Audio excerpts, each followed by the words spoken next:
Bom dia, Bom dia, tudo bem, Atila? ou good morning, não sei. Vai ser em inglês? Vai ser em inglês, mas por enquanto a gente fala em português mesmo. É, Você está me eu me ouvindo preparei. bem? Tô me ouvindo bem. Olha só, o Alkhatib passou até passo para você, pedindo desculpas porque ele não vai entrar, Ixi, mas passou o vídeo. porque ele foi empurrado para uma bunch of meetings for Trump's visit to the Middle East, né? And being asked to provide specific planning for some sessions, né? Então, assim, aí eu falei para ele o seguinte, Átila, o evento de hoje vai ser gravado, ele não vai ser simultaneamente Uhum, transmitido via YouTube. Então, durante essa semana, a gente pode segurar a liberação no YouTube até o Alcatib fazer um vídeo, se ele tiver um tempo aí. sim. Então, eu deixei ele né, assim, a cavaleiro. Não sei se essas reuniões durariam a semana toda. Vamos ver o que que ele faz. Ele não me Uhum, respondeu. Calandrin não vai poder participar, porque, na verdade, assim, uhum, no que eu tentei ajustar o time com justamente o Alcatib, que não vai poder participar, eu passei o evento para 12 de maio e ela tinha dito 13 e eu me confundi. uhum. A culpa não é dela, é totalmente minha. E o Enes confirmou, a Nazat confirmou, tá? E o Donig, deixa eu te falar aqui, o Donig passou um vídeo, porque ele não vai poder simultaneamente. Então, Tá. deixa eu até baixar aqui o vídeo dele. E é isso, querido. Eu acho que basicamente, portanto, Vai ser só o Enes. vai ser o Enes e a Nazat, né? É, dá para fazer em turco, então. Não, pô, não, pô. Mas assim, mas assim, tendo esse tempo, e isso foi tudo de última hora, tá, Átila? Sim, sim. Se você quiser tomar mais da palavra na qualidade de moderador, porque seremos eu e você, moderador, na verdade, né? Uhum, E desenvolver mais a questão da perseguição, do uso político, dos instrumentos de cooperação, parará. Eu tendo a falar algo no sentido do meu artigo, uhum. podemos, tá? Mas Tá, destaque, já que o nosso tema é cooperação e diálogo intercivilizacional, religioso, fala da perseguição das minorias na Turquia, inclusive tá. cristão, entendeu? Porque isso fala ao coração dos brasileiros, entendeu? Do papel de diálogo intercivilizacional do SMET e como isso incomodou, né? Uhum. Então, Sim. assim, É, aproveita, assim, mas isso, você podia ter se preparado melhor, te peço desculpas, mas aqui não, aconteceu. não, não acontece. Não sei se você viu os jornais, né, o grupo armado, supostamente Resistência Curda, o PKK, fez um congresso, né, chama Partido dos Trabalhadores do Kurdistão. Assim, eu vi a notícia hoje, mas eles realizaram o congresso deles faz alguns dias já, quase uma semana. E eles largaram as armas, a luta armada, e vamos ver, né, eu queria expressar até, né, nesse momento, a minha preocupação com o meu próprio povo, porque eu sou curdo. Então, é, e o Enes também nasceu e cresceu na região curda. Só não sei se ele é curdo, mas ele nasceu e cresceu na região curda também. Uhum, Então, queria até aproveitar para expressar a minha preocupação com o povo também, porque embora eu não ache o PKK um grupo de resistência de curdos e tal, para mim foi um grupo terrorista que causou mais dores para os curdos do que para os, uhum, né, que libertou eles. De certa forma também segurava a barra um pouquinho, né? uhum. Mas seria bom talvez dar uma menção a isso, né? Porque há uma população de 25 milhões na Turquia de curdos que são reprimidos e tudo mais. Então, vou tentar dar vou fazer uma menção, O até Enes está porque, falando que está entrando em 10 minutos. tá, até porque, por exemplo, nessa questão do Hizmet ter desenvolvido. Aliás, Ismet foi pioneiro no diálogo interreligioso e intercivilizacional na Turquia. Uhum. Isso é uma afirmação que eu faço através do que o secretário do patriarca Bartolomeu falou durante uma visita que fizemos a ele em 2016. Ele falou, olha, desde a fundação da República, nenhuma entidade turca,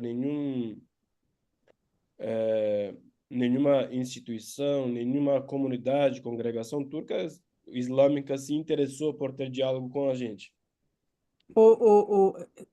Atila, espera só um pouquinho que eu acho que deu Uhum, o N está entrando, uhum, mas, ó, se me diz, todo evento online da OAB é uma emoção. Sempre esquecem uhum. alguma coisa e eu tô achando que esqueceram de gravar, sabe? Oi, Clarita, bom Hum, dia, Átila. não, acho Acho que que eles bom dia. estão gravando, que assim que eu entrei Acho que estão, começou, que tá Tá gravando. gravando.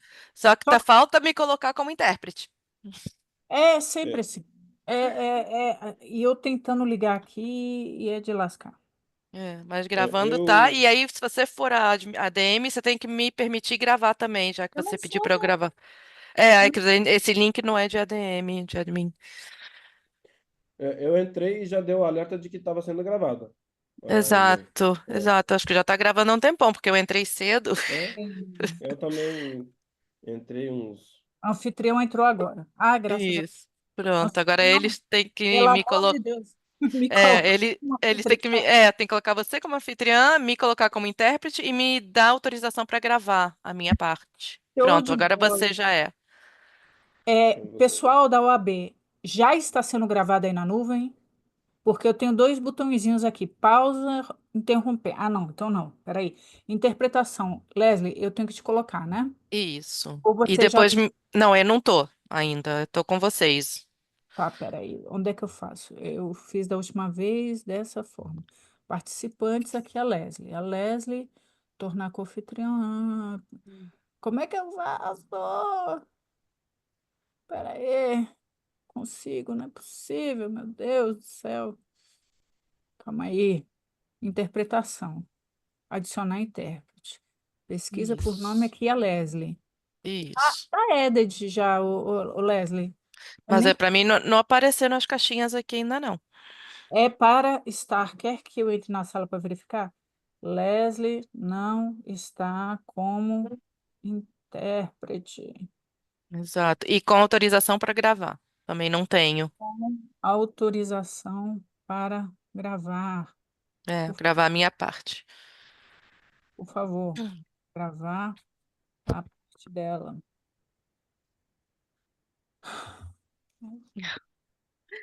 É assim. Sempre assim, Átila, sempre assim. Tem que ter emoção, tem que ter. Tem que ter. Se não tiver, não dá. Vai- Se não tiver, não dá. Gente, juro, às vezes eu saio de um evento desses, entendeu? É. E tá assim gravando. Oh, meu Deus. Exato, já está gravando. O que a gente está conversando aqui está tudo sendo gravado. Mas A eu parte preciso. dela em português, Exato. Como foi da outra vez? como da outra vez.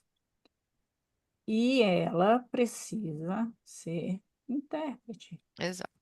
Não está como intérprete. É. Que aí quando me colocam como intérprete, vocês aqui não me ouvem mais. Só se vocês escolherem a caixinha. Entendi. Esse evento hoje é com a Fernanda. Tá, o Lucas Agape falando. Meu Deus, desculpa, Ah, Atila, te não interrompi imagina. a questão dos curdos. O partido meio que, desculpa, eu Se realmente fiquei dissolveu. aérea. Não, não, imagina. Se dissolveu, né? Que agora não tem mais aquele negócio da luta armada dos. Não seria dos curdos, mas do Partido dos Trabalhadores do Kurdistão contra a Uhum, Turquia. Isso se dissolveu e por muito tempo, por mais de 40 anos, serviu como desculpa, né?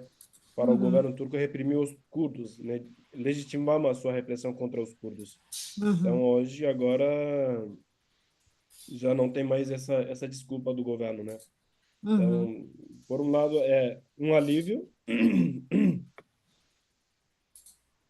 Aqui veio uma. um aviso. Confirme seu idioma falado. Eu vou indicar em inglês mesmo, né? Certo?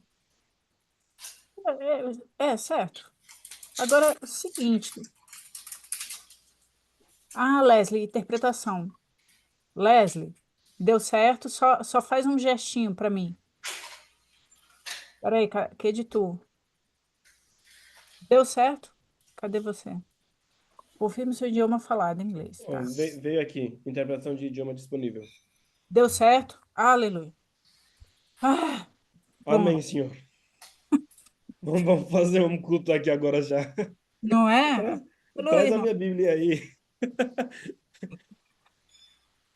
Tá. Eu sempre falo que cientista da religião não vai para o céu de jeito nenhum, de tanto que a gente fala das Sim. religiões de um jeito meio.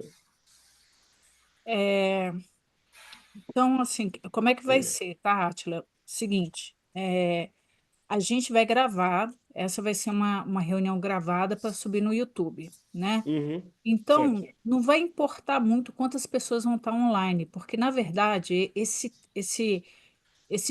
horário, né, de manhã é um horário muito ruim para o Brasil. Todo mundo tem suas obrigações e tal. Mas era o horário que o Alcatip podia, que o Enes podia, então, né, tocamos o barco. O mais importante vai ser a repercussão depois que a gente der, depois que o link subir no YouTube. E aí eu vou passar para vocês e a gente, né, assim, distribui o Uhum, máximo que der. E divulga o é, máximo que der, tá bom? tá E aí, certo. o que que vai acontecer? Eu vou ter que, quando começar a gravação, de verdade, eu vou pedir para vocês mutarem o microfone. Eu vou introduzir né, como se estivesse gravando, aí eu vou dar a palavra, a ideia, primeiro para o Enes, depois Uhum, para a Fahima, e aí no final eu passo o vídeo do Doneg, né? E tá. se o Alcatib conseguir ou quiser colocar um vídeo, né, sobre, com a participação dele, a gente acrescenta na edição, tá? Mas Tá. essencialmente é isso. Quem mencionou? Certinho. Ó, o cara tá com o microfone ligado, pelo visto.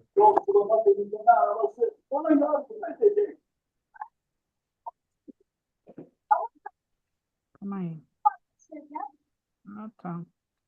Ah, Aliás, Clarita, hum. eu fiquei assim, eu falei, pensando, falei, gente, essa semana é o casamento da Karina, em que momento ela vai conseguir fazer o trabalho ainda mais? Porque Pois domingo é casamento dela, né? Que é. ela Vamos em frente, vamos em frente, vamos em é, frente. bora. Hum. Ai, ai. Então, esperando a Fahima e o Enes. Bom dia a todos, bom dia, Elisa. Bom dia, Fati, bom dia, Mustafa, bom dia, Paula. Aguardando o Enes entrar e a Fahima, tá? Deixa eu passar aqui uma mensagem para a Fahima.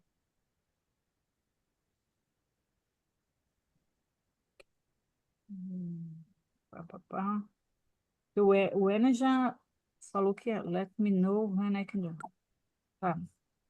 Ah, Fahima. Gastos. Ah,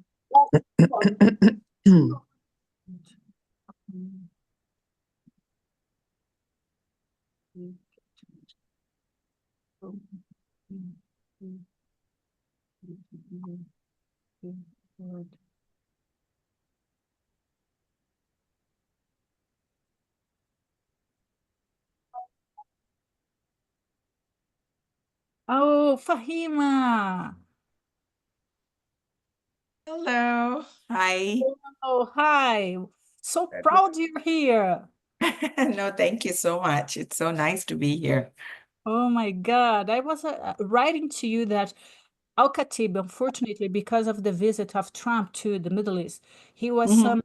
to make some, I don't know, some topics of conversation. He was one of the technicians to propose some things. So he apologized not to be able to enter in, but grant him the possibility of recording his participation, and then we add to the video, because today what is going to happen is that we're going to record what will be uploaded to YouTube, right? Okay. So we can cut, we can edit. And yeah, Dominic, for instance, gave me a record of his participation. So we'll do that. We'll do this assemble. So basically, you and Mr. Enes Kanter Freedom, who I see is now listen to us. I'm here. Yeah, what an honor. What an honor. Now, now the Brazilian Bar Association is really important. You both are the guys and the woman, the guy and the woman, right?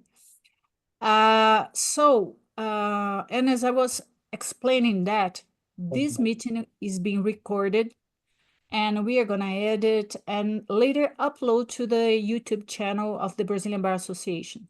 Okay. So whatever you wanna edit, whatever you wanna me to erase, cut it, it's possible, right? Dominic has sent a record of his participation. Alkhatib apologized, but he was summoned to make some statements, some policy papers on the visit of Trump to the Middle East. So he's not going to make it.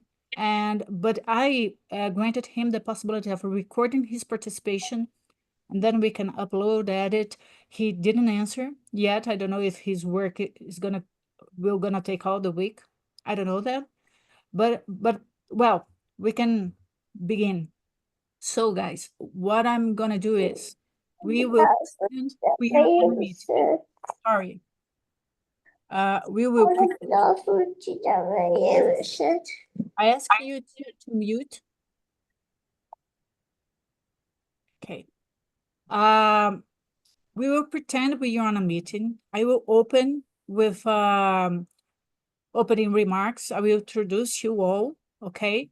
And then I will give the word to, I don't know, who wants or who needs to be the first, Nazat or Mr. Enes?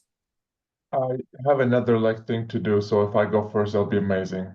Okay, so I'll give the floor to Enes and then to Nazat. And how long you want me to speak? 15, 20 minutes. Okay. And then after your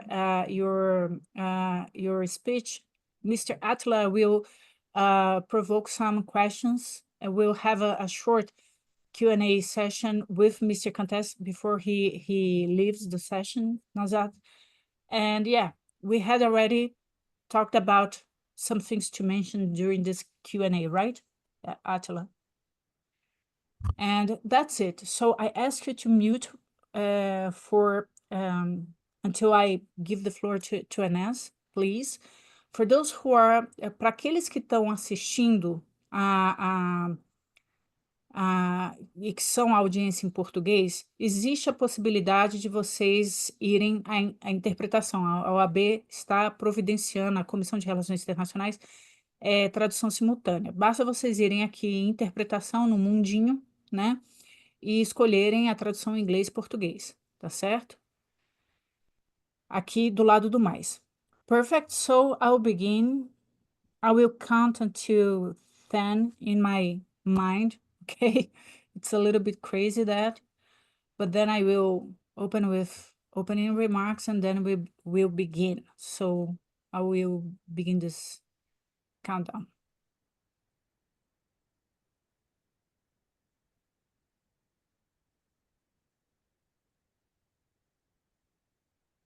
Ladies and gentlemen, esteemed guests, good morning and a warm welcome to this special webinar, part of the ongoing Dialogues for Peace series, organized by the International Relations Committee of the Brazilian Bar Association, Distrito Federal section. We are honored to have you join us today, May 12, 2025, 9 a.m. Brazilian time, for what promises to be a meaningful discussion on human rights, interfaith dialogue, and the promotion of peaceful coexistence across cultures. Our distinguished panel today includes voices deeply committed to these ideals. Ahmed Fouad Alkhatib, an American-Gazan human rights advocate dedicated to constructive engagement in conflict contexts. Although Alkhatib deeply regrets being unable to join us today due to his critical role in planning sections for the ongoing Middle East visit of the US President Donald Trump, his commitment to peace and dialogue remains unwavering. His work serves as a powerful reminder of the need for bridge building in even the most polarized situations, and we greatly appreciate his ongoing support for our shared mission. We encourage you all to visit his profile in Instagram, also in Facebook. Enes Freedom Kanter, a renowned NBA player of Turkish-Swiss descent, a practicing Muslim, and a globally recognized human rights activist known for his advocacy of inter-civilizational dialogue. Mark Donagh, Millennium Fellow at the Atlantic Council and an external advisor to the Hostage and Missing Families Forum, bringing a critical perspective on the challenges faced by families impacted by the ongoing conflict between Hamas and Israel. And our dear Nazat Fahima, a committed interfaith dialogue practitioner focused on building long-term relationships and understanding among diverse identities and communities. It is also with sincere regret that we inform you that Professor Dr. Karina Stenge-Calandrin will be unable to moderate today's discussion due to unforeseen circumstances. Her dedication to the cause of peace and understanding continues to inspire us, and we look forward to welcoming her in future editions of this series. Nevertheless, we are in excellent hands with our remaining moderator, Mr. Attila Kus. Me, myself, Clarita Maia, chair of the International Relations Committee of the Brazilian Bar Association, Distrito Federal section, will also address some questions to our speakers. We are confident that today's webinar will offer valuable insights and inspire meaningful conversations on the pressing issues facing our world. The recording of this event will be made available on the official YouTube channel of the Brazilian Bar Association for those unable to join us live. Once again, thank you for your participation. We hope you find today's discussion both enlightening and inspiring. With that, I would like to officially open today's session and invite our esteemed panelists to share their perspectives. I now give the floor to Mr. Enes Freedom Kanter. Mr. Enes, the word is yours. Well, thank you for having me. It's such an honor. First, I would like to introduce myself. My name is Enes Kanter Freedom. I'm a basketball player in NBA, and I am a human rights activist. I think today it is important for our audience to understand that, I would like to give an example from my story to tell about others, because many people around the world knows who I am and knows my story, but my story is only one. There are thousands of other stories, which is way worse than mine. I born in Switzerland. I grew up in Turkey, and actually grew up in Turkey. Turkey was a democratic country, especially before 2011, 2012. Everyone thought that it's going for the Western values, EU values, and things were going actually not too bad. And I think, it all started back in 2013. There was a huge corruption scandal happening in Turkey. President Erdogan and some of his family members were involved in it. And, as an NBA player, obviously you follow what's going on in your country. And that was actually the first time I saw that. I was very confused. I was like, what is happening in my country? So I started to read a little about what's happening. But after Erdogan and his family members got caught, he started to go around and started to put innocent people in jail, innocent journalists, innocent prosecutors, innocent people. And after that, he started to go around and shutting down media outlets. whoever talk about this corruption scandal. Till then, all I cared about was playing basketball. And when I saw that, that the president of Turkey, Erdogan, was going around and putting police and journalists and shutting down media outlets, I said to myself, I was like, I don't care who you are, but if you are, fighting against free speech, free media, I'm going to say something.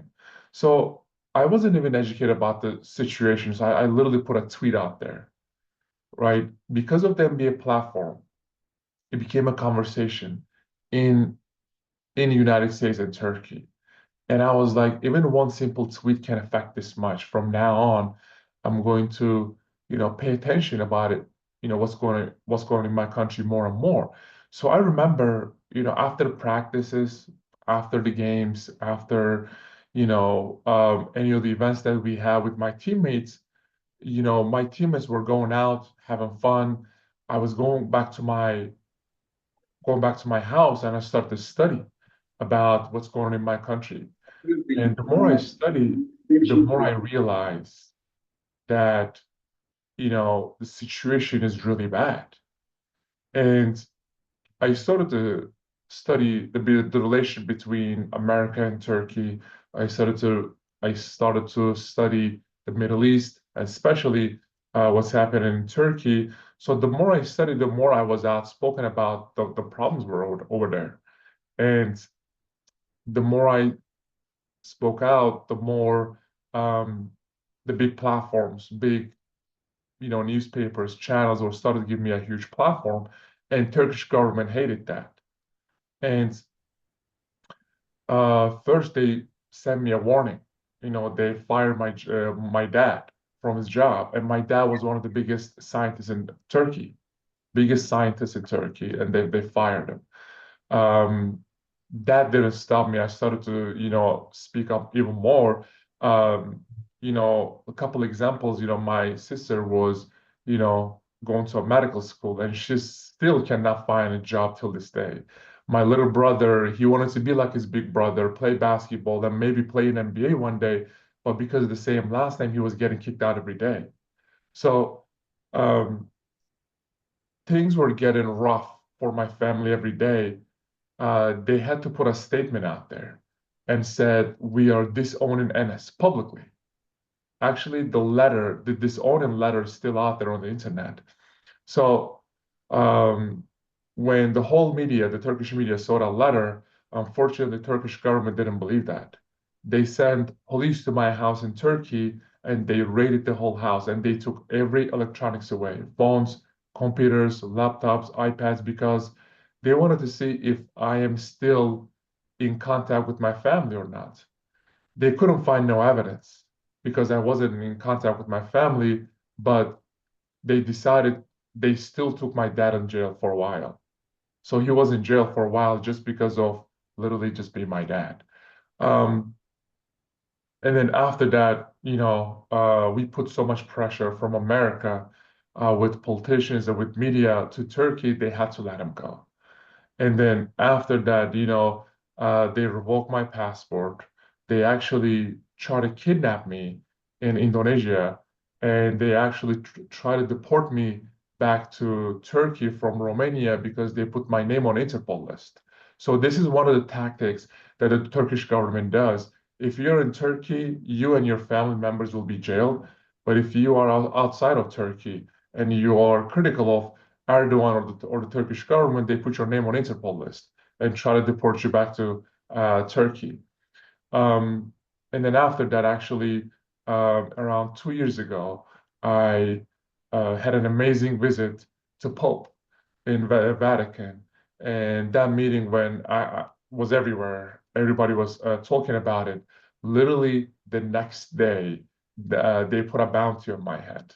So that is actually the other thing that they do.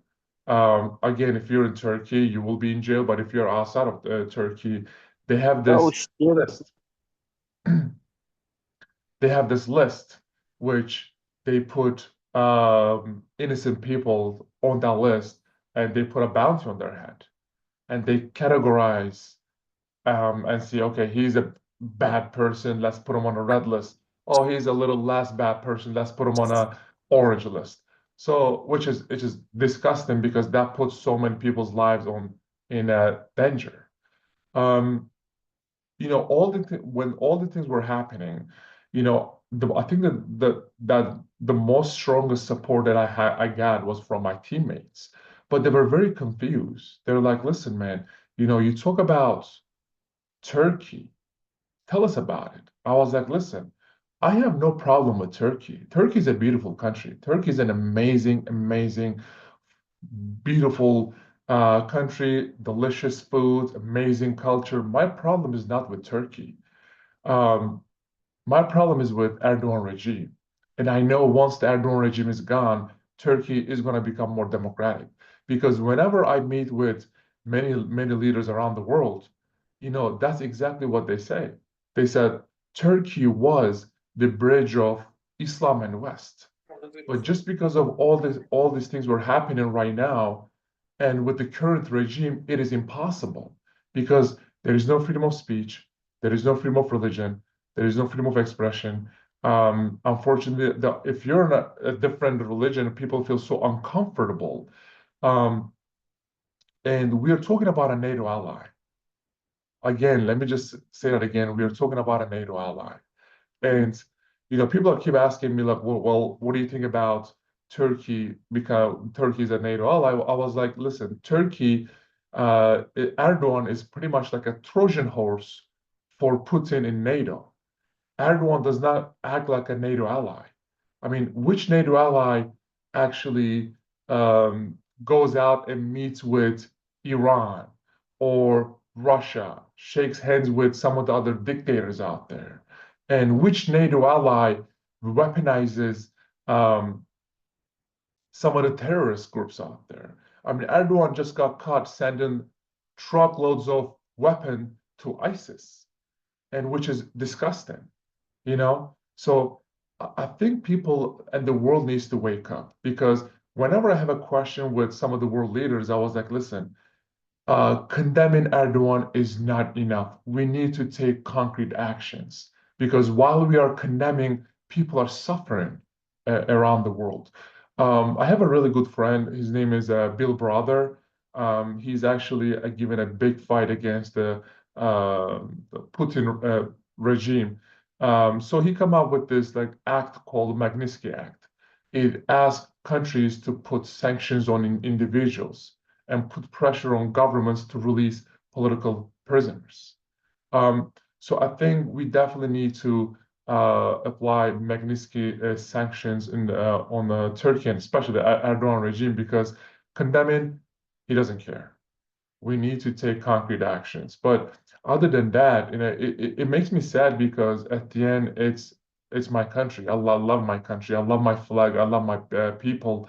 But it feels horrible when a president of Turkey, a NATO ally, you know, supports ISIS or Hezbollah or even some of the other brutal, you know, terrorist groups out there, and gives them a passport so their leaders can in and out of Europe.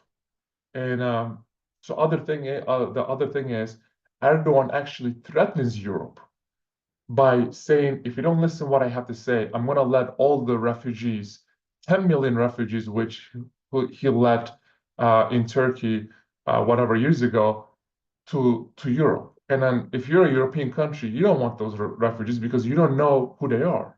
So he threatens Europe, he threatens America. He just got kicked out of F-35 program because he was buying S-400s from Russia.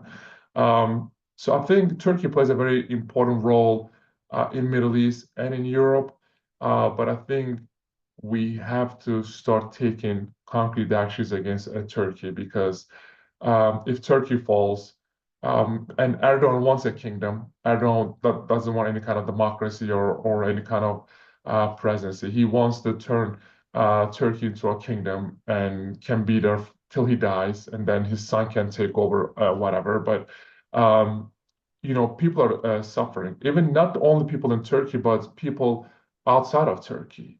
Many people are getting kidnapped in some of these countries because Erdogan and Turkish government works with these governments to kidnap people and send them back to Turkey.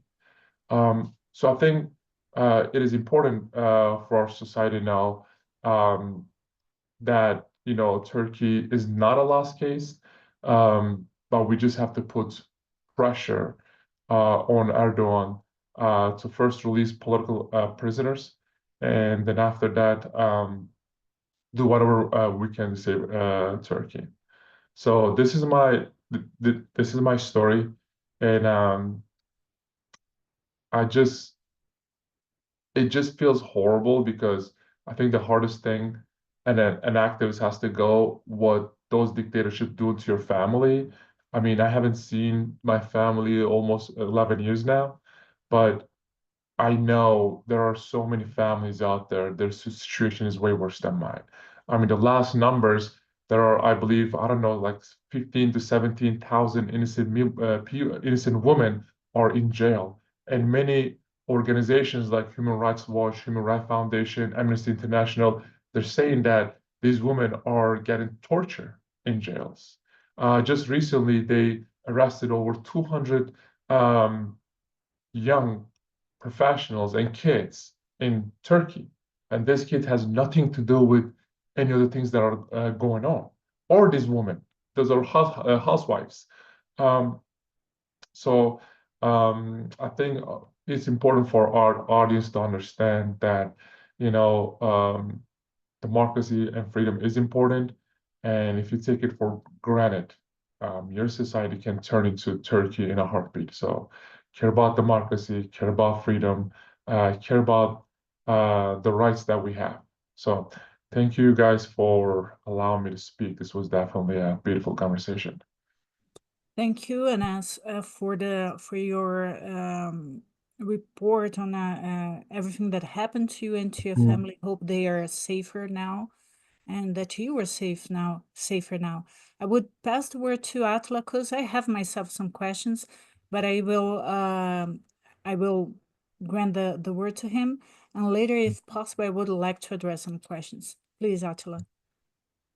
Well, good morning, everyone. Mr. Enes, you are one of my idols on Thank you. activism. Appreciate it. And as we say in his movement, you are my Abi. So Abi means brother. I welcome you. I guess I welcome you again, inshallah, here in Brazil to eat some maklubi too. Well, I would like to begin saying about the tragedy that happens in Turkey beyond what Mr. Enes told about. I am of the Kurdish people, so we have a reality in Turkey that the Kurdish people is one of the most oppressed in Turkey, beyond the religious minorities like Christians, Orthodox Christians. I had a meeting with Patriarch of Constantinople, the Secretary of Patriarch of Constantinople, Bartholomew, in 2016, when he said that in the beginning of the Republic of Turkey, they had around 8,000 people in Orthodox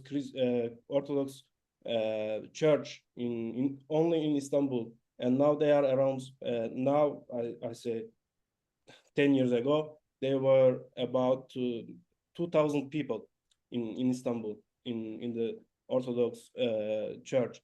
And as I said, both of us, Mr. Enes and I, we are part of the Hizmet movement, global movement that initiated and was pioneer of the inter-religious and inter-civilizational dialogue in Turkey, beginning in the 1990s. I don't know the exact date of the beginning of these works, and these works were what's most mostly the problem of Erdogan. The Hizmet movement actually supported some of projects of Erdogan when, as Mr. Enes said, when Erdogan was promising democratization of Turkey and he was appealing the EU values, we were negotiating with EU to embrace, to enter in European Union, and we were hopeful to be a democratic country, and a country that showed the ties between Islam and democracy, to be example of Islam and democracy. So lately Erdogan changed his position, and he would like to be a modern sultan, like BBC said in one of the latest videos released in channel here in Brazil. He now he's not a president. He is a modern sultan in Turkey. He has many palaces around Turkey, and this is disgraceful. Well, and we were supporting for these democratization promises in Turkey. He was appealing for democracy in the beginning of his government, and lately he changed this. One of my questions to Mr. Enes is about how Hizmet's teachings, Mr. Gülen's teachings, has influenced your ideas of human rights. Does human rights only do human rights only mean for you, for example, defending Hizmet's people or all the people that suffer? I know your activism, for example, on the Uyghurs in China. It's one of the biggest issues that you defend for life. So one of my questions is about which are the influences of Hizmet values and the Senior Fethullah Gülen's teachings on the human rights defense for you? Right. Very, very good question. Thank you, Atullah. So when first time I met actually Mr. Gülen, it was a very interesting conversation. I remember I sit down with him, and the first thing he told me was actually very touched my heart. He said, it doesn't matter what your background is, your religion, your skin color, or whoever you are, or wherever you came from. The most important thing in life is leave your differences on a table and try and find what we have in common. Because we only have one world to live. So we need to make this world better together. And that's the key word, together. Like as a team, you know? And that actually was like a spark in my mind, because I was like, we have so many players in our locker room from different colors, different religions, different backgrounds. But what we do is we leave our differences in that locker room and go out there and play basketball together. And then that makes us a better friend, that makes us a better teammate. So after that, I was like, yes, there are human rights violations are happening in Turkey, but Turkey is only one country. There are so many other violations are happening all around the world. So I was like, I feel like God gave me this platform, and I need to use it to be the voice of all those innocent people out there who doesn't have a voice, despite their religion, culture, or whoever they are. So I started to speak up about many dictatorships. I started to speak up about the recent events happening in Middle East, Russia-Ukraine war. You know, obviously this situation is a situation in America, and you know, it was amazing because the more I talk about the different communities, the more support I started to gather around me.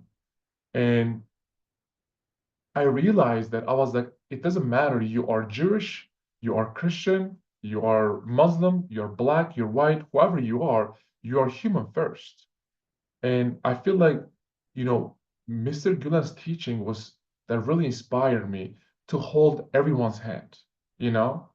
Um, so it was amazing to go to Gülen Movement School, and that's where you actually learn about the coexistence. You know, it's so mind-blowing. Even the Erdogan's kid went to Gülen Movement School because they were given the best education.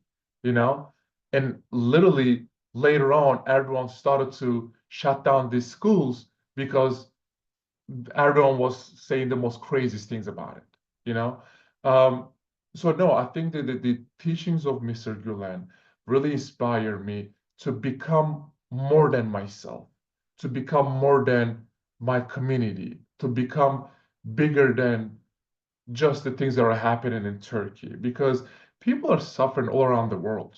I mean, look at Iran, look at the innocent woman in Iran.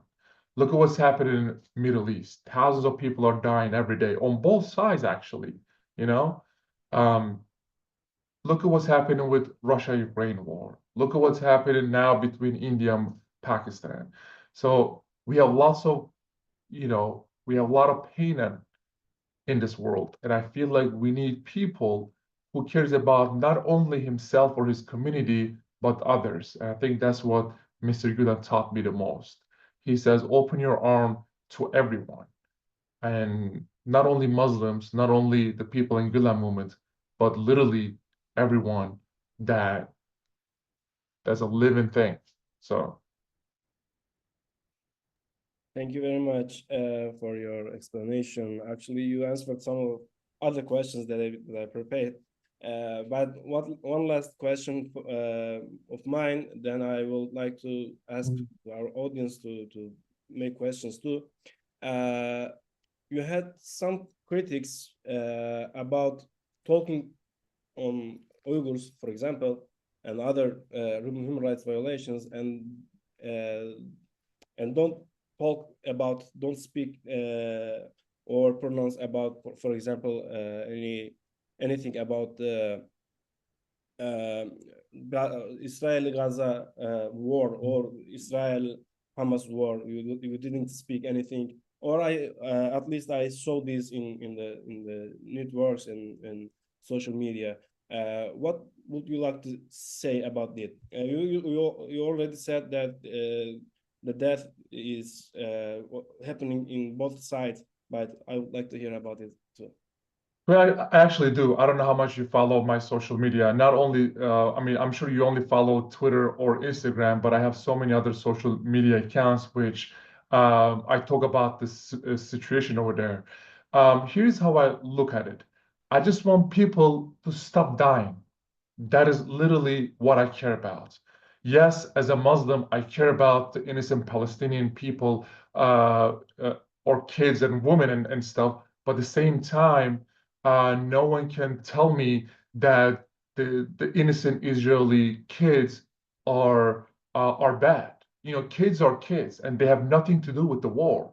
The people behind the table are the one that given the decision, but innocent people on the streets, innocent kids, innocent elderlies, women are the one that pays the price. So, and whenever we sit down actually with the Trump administration, whenever I sit down with the politicians here, congressmen, senators, and many other actually media outlets, we always try to figure it out, okay, what can we do to help people on both sides? Because like people are keep talking about, okay, this side is bad. Oh, no, this side is right. This side is wrong. While we are discussing who's right, who's wrong, innocent people are getting bombed. Innocent people are getting killed, So as a Muslim, yes, of course, I care about Palestinian people. At the same time, yes, of course, I care about innocent Israelis, because many people has nothing to do with the war. Same with Russia and Ukraine war.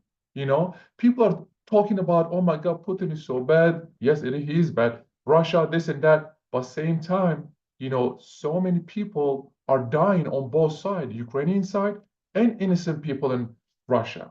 So this is how I look at it, because I'm not a politician. I'm not a historian. I'm not going to get into details about, okay, this side is right, this side is wrong. But I think our world, Western leaders, America, or whoever needs to step in and says enough is enough. And yeah, I mean, I care about both sides. I mean, I don't think you will see many people who will say, I care about both sides, but I do. And that is that is what that is who I am. I don't care you are Jewish, you're from Israel. If you're innocent, I care about you. If you have nothing to do with the war, I care about you. If you are a kid, I care about you. If you're a woman or elderly, have nothing to do with the war, I care about you. Same thing with Palestine. So I know I do talk about it a lot, and especially whenever we sit down with Trump administration, that's actually the second topic that we always bring it up. The first one is obviously they want to talk about China and China's threat towards America and the world.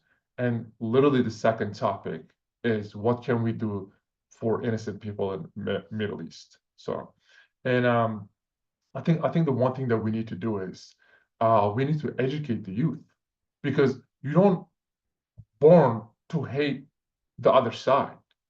They literally the society teaches you, So I think unfortunately I feel like the source of the problem is Iran.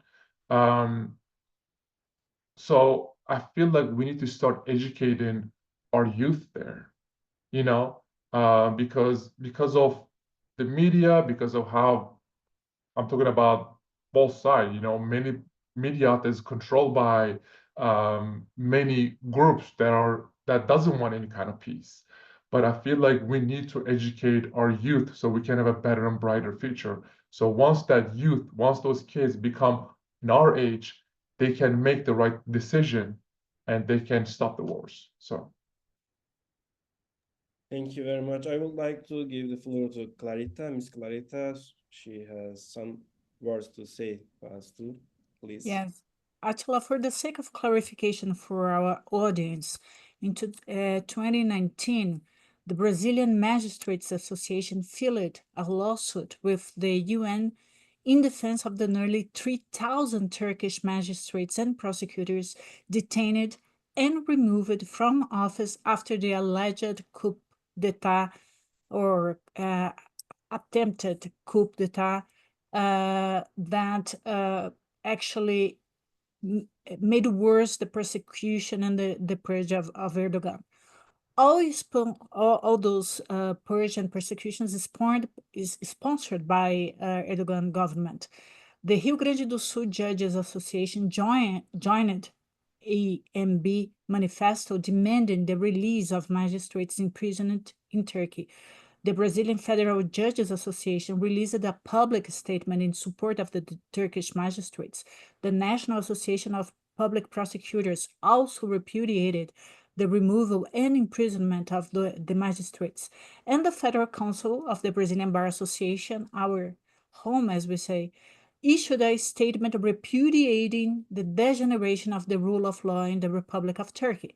So we have a history in all the scenario that was brought by Mr. Enes Kanter Freedom to the audience. I would like to address 3 questions to Mr. Kanter. I know that you are in a hurry, you have your very competitive agenda, Mr. Kanter. But if you could elaborate a little bit more about the freedom of religion nowadays in Turkey. You had mentioned that in a way it is being curtailed by the government. That would be a great contribution. Also, if I'm not mistaken, you were threatened to be considered a terrorist because you tweeted a critic to Erdogan. Am I right or wrong? Please, if you could elaborate a little bit more on that. And as for the political prisoners, what is the situation right now? Were they majorly released or not? Are they still, or the majority, in jail? How?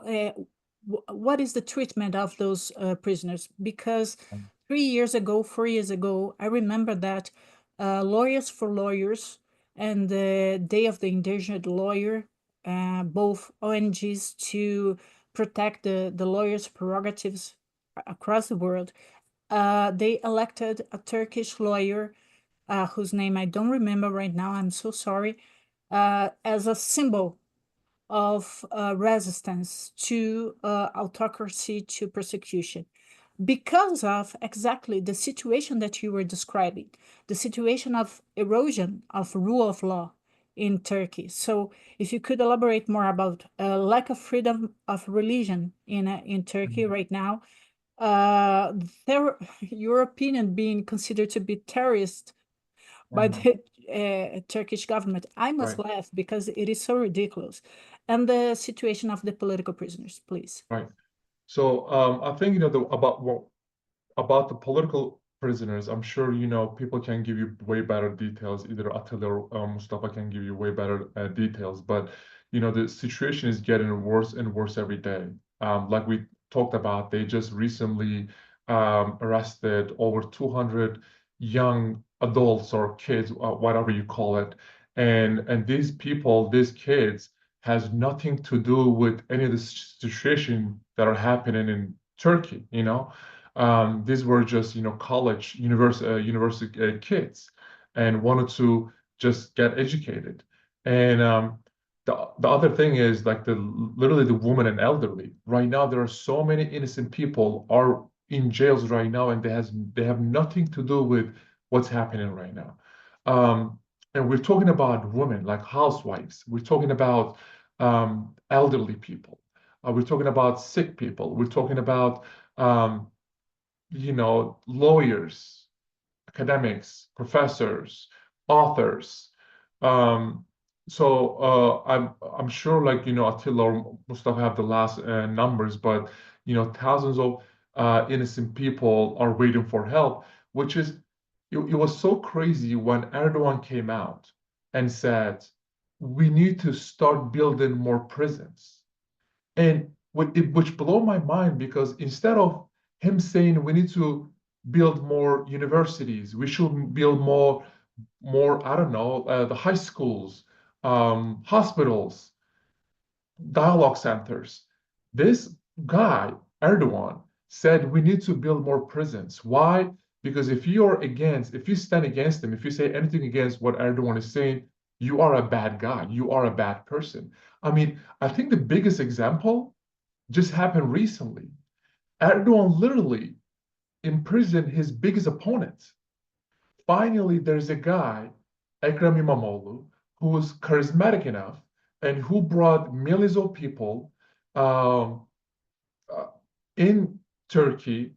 And what he did, boom, he put him in prison. And with a bogus charge, because he said, well, he doesn't have a college degree. So to be able to run for a Turkish presidency, you need to have some kind of college degree. So what Erdogan did was mind-blowing. He called the university and said, you guys better cancel his degree. So the president of that college was so scared, he had to listen to what Erdogan said. So, and then after that, he put him in prison. And that was actually the second leader that he put in prison. The first one was the Kurdish leader, Selahattin Demirtas. Again, a charismatic guy, can go actually against Erdogan, and actually brought lots of different sides together. And now the Ekrem İmamoğlu was the second person. Now millions of people are on the street protesting against what Erdogan is doing. So it's crazy, because you cannot go against Erdogan or you're a terrorist. And we're talking about the leaders of parties. We're talking about an NBA player. We're talking about activists, professors, authors. If you say anything against what Erdogan is doing, you are a terrorist. You are a bad guy, which is funny to me at this point. The second thing you asked me about the freedom of religion. Unfortunately, in Turkey, it's the easiest way to brainwash people. So what Erdogan is doing, Erdogan holds rallies, like really big, large rallies, right? And hundreds of thousands of people come to those rallies. And what he does is disgusting. He uses religion to brainwash people. He holds the holy book of Quran in his hands and said, whatever I'm doing for in the name of God. So if I'm stealing, be okay with it. If I'm putting people in prison, be okay with it. If I'm torturing people, be okay with it. And he attacks the other side. He attacks the Jewish people. He attacks the Christian people. He attacks America. He attacks West. And he uses that to brainwash people so people can vote for him again. I mean, look what happened with Hagia Sophia, right? It was another UN heritage. And he turned that into a mosque, which is crazy because I grew up around that area. The mosques around that area is not even half full.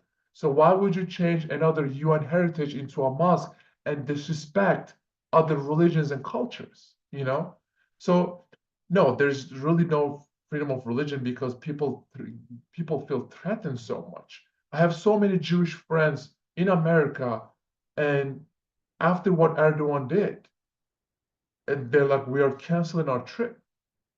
I have so many American friends who doesn't want to travel to Turkey anymore because they don't feel safe enough, because Erdogan keeps attacking Americans, keep attacking the West, keep attacking the Jewish and Christian people, you know?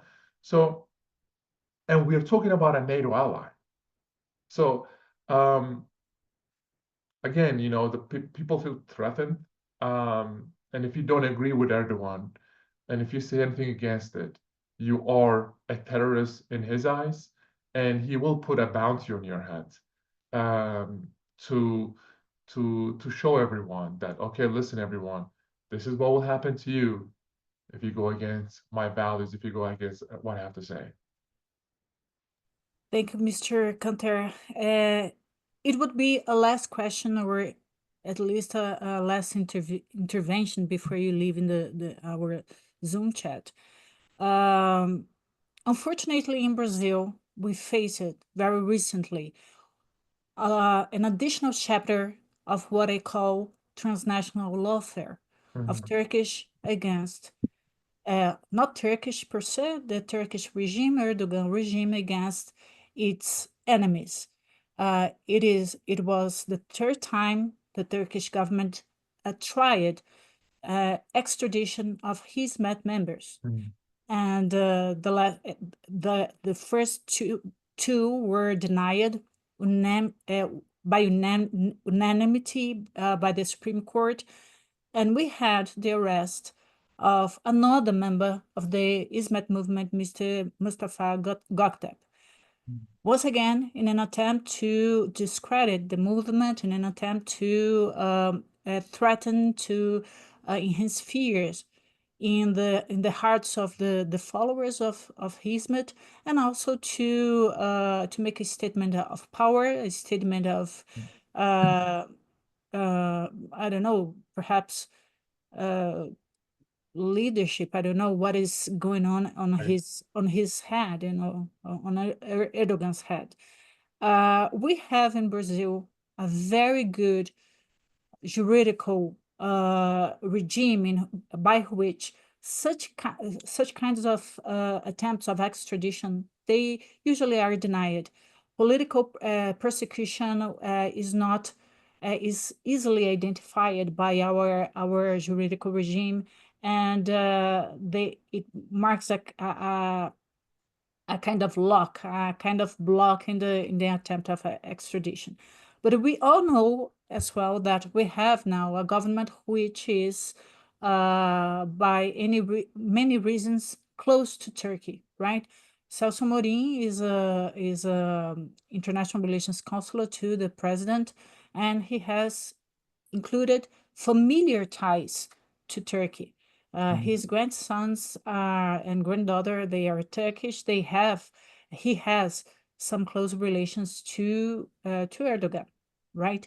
We hope the juridical community in Brazil is uneasy with this situation, because we do not want to believe that political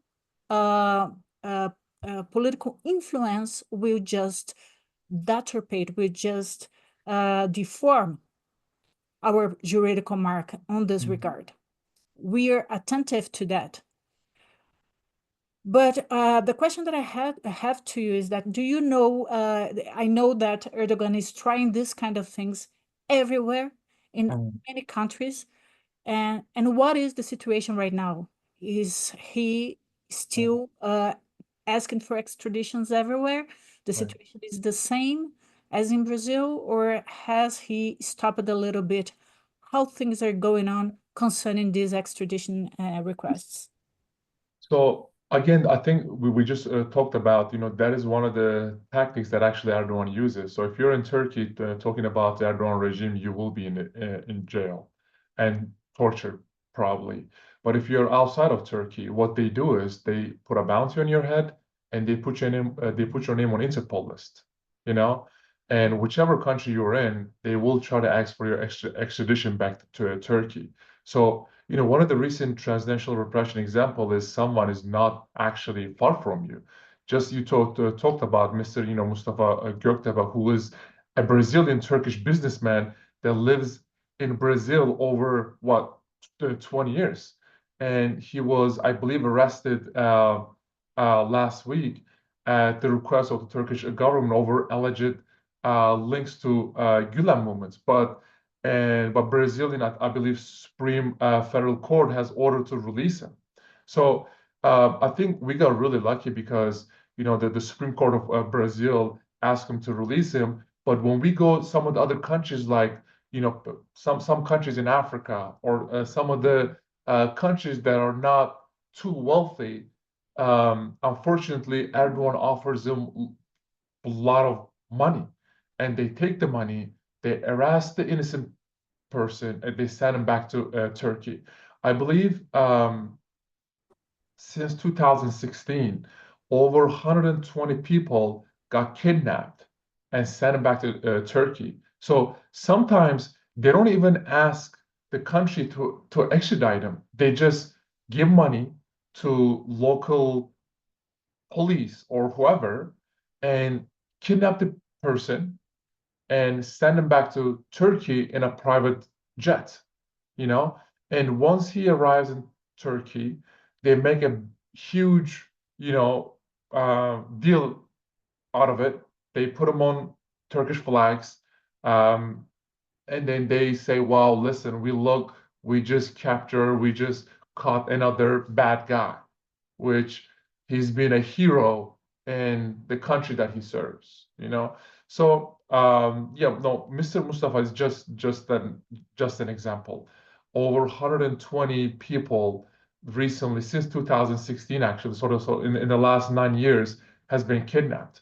I was actually having a conversation with the Secretary of State, Marco Rubio, and we were having this conversation about what can we do to stop this madness, because this is keep happening, and Erdogan is keep kidnapping people or working with some of the countries to arrest people and extradite them, deport them back to Turkey. And he said, we know about the situation, and we gotta do whatever we can to stop that.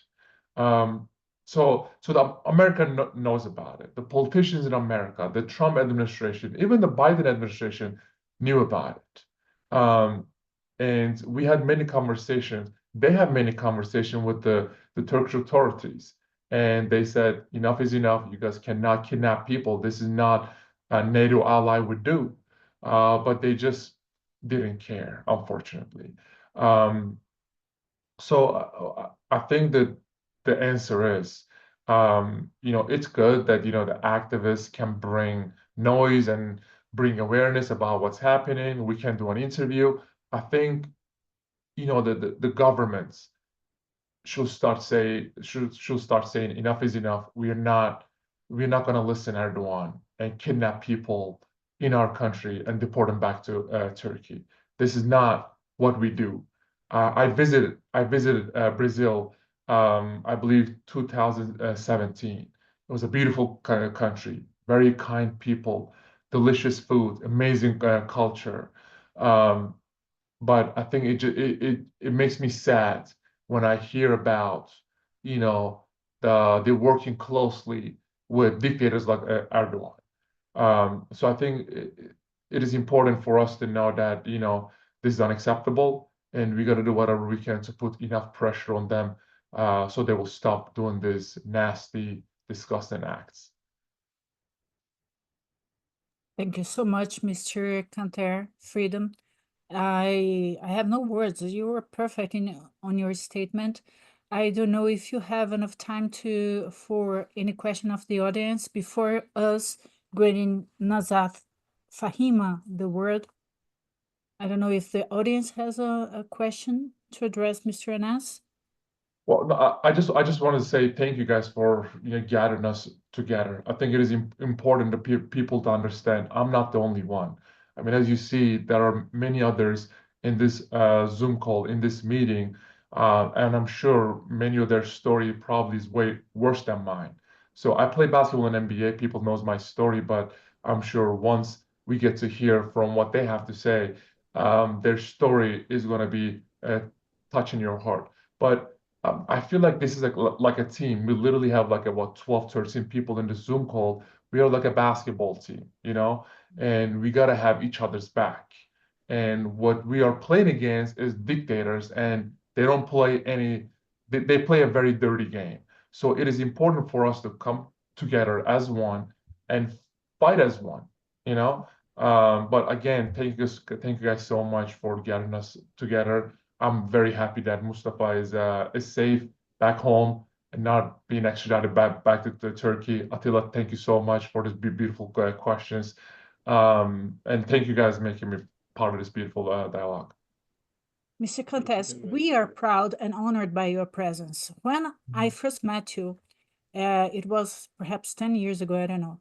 I saw, for me, a kid, and you are still a kid for me, right? I know you're 33, but for me, you're a kid.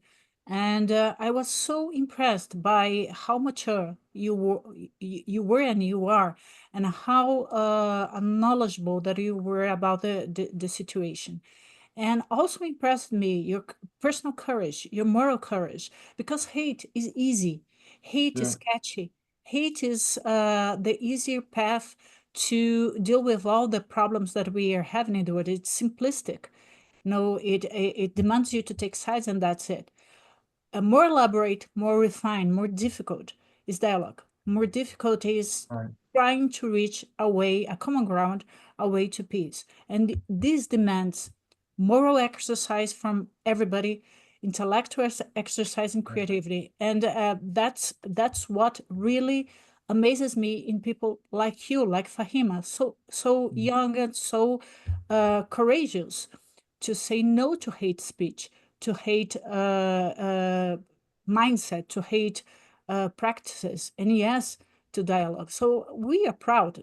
We are from the Brazilian Bar Association, Distrito Federal session, and I would dare even all the system of the Brazilian Bar Association. We are really honored by your presence. It's a landmark to us.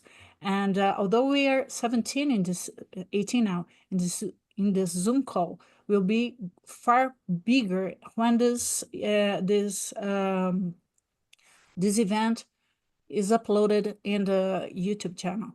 So what can I say? We are proud that you have taken your time to talk to us. Since we do not have any questions by the audience, I would pass immediately the word to Ms. Nazat Fahima. Please, Ms.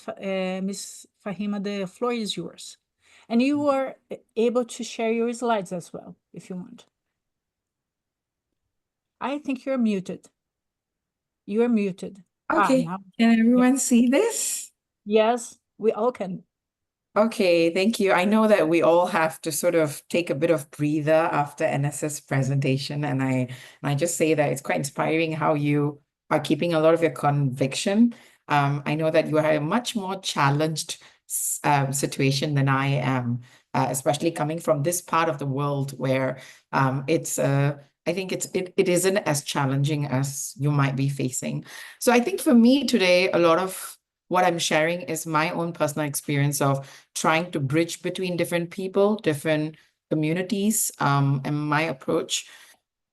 And really about how do we bring people with different worldviews together. And, I guess picking up from what Anna said, you can clearly see the challenges, that we face in terms of for democracy, for freedom. And there is all these challenges. But while we are tackling these challenges, there is a very big component that we must do, which is the people-to-people interactions. A lot of the fight for democracy or freedom and rights cannot work effectively if people are not connected strongly. And I think in my journey, there are some things that I've observed and I've undertaken, which I do hope is useful, right? And I love this cartoon because, one thing is, yes, we have a lot of individuals, but we need to recognize how we have been categorized into groups, how we are labels, how we are part of communities.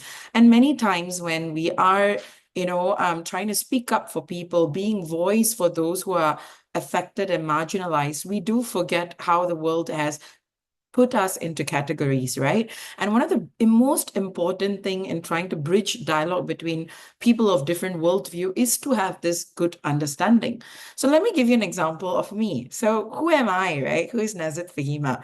I know people have labeled me interfaith advocate, practitioner, but really my identity is I'm a Singaporean Tamil Muslim. And you need to break down that identity. I'm giving mine as an example, right? So when I say I'm a Singaporean, I come from a secular, pluralistic, democratic country. There's a lot of efforts and emphasis on multi-religious and multicultural setting. In Singapore, there is very strong emphasis on racial religious harmony. We've got legislation, governance, and a lot of political will to ensure that the racial religious harmony are protected. We are part of the Southeast Asian region, so I am based in the social-political setting here. Now, I'm also Tamil, which means I'm of Indian ancestries, right? My parents and grandparents are from India. And I'm from Southern India. I'm of Tamil ethnicity. So the culture, tradition, philosophies, I'm connected with South Asian history. And again, that social political situation in South Asia is of importance to me. I am affected by India, Pakistan, even if I'm growing up in Singapore, right? I am affected by the terrorism that borders in that area. So even though I'm Singaporean and I grew up here, what happens there also influences the way I look at the world. And I am a Muslim, and when you're Muslim, there is Arab influences. I also have family members who have broadly been in Gulf. And so because I'm Muslim, the Judeo-Christian connectivity, the Abrahamic religious community also influences me. And again, because I'm Muslim, the Middle East social-political issues, the conflicts in Middle East also affects me. So this is just one example of when you look at a person, what do we see in them, right? Just in my identity, you can break down so much, you can unpack so much. And it's so important to understand this micro level factors and aspects of a person's identity before you can engage in a dialogue with them. One cannot just look at me as a Muslim woman and think that they can have the same dialogue they would have with another Muslim woman from the Middle East or, from Turkey, because my experiences are different. And, this is so important because our worldviews, no matter where we come from, are shaped by, the culture that we come from, the religious views, the setting that we are from, and the regions that we come from, and it shapes us.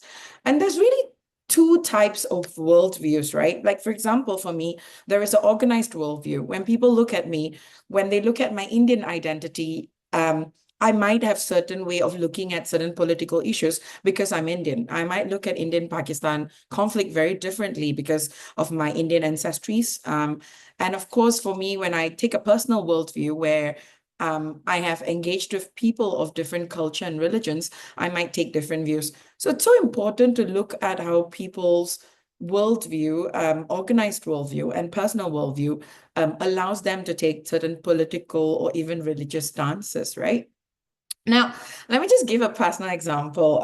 You know, when it comes to Muslim women, the hijab is always the talk of the town. I always joke, you know, from Taliban to France to every other region, the hijab is always the talk of the town. The hijab is always an issue of rights, an issue of choice, you know. Many times Muslim women are reduced to just the talk of it.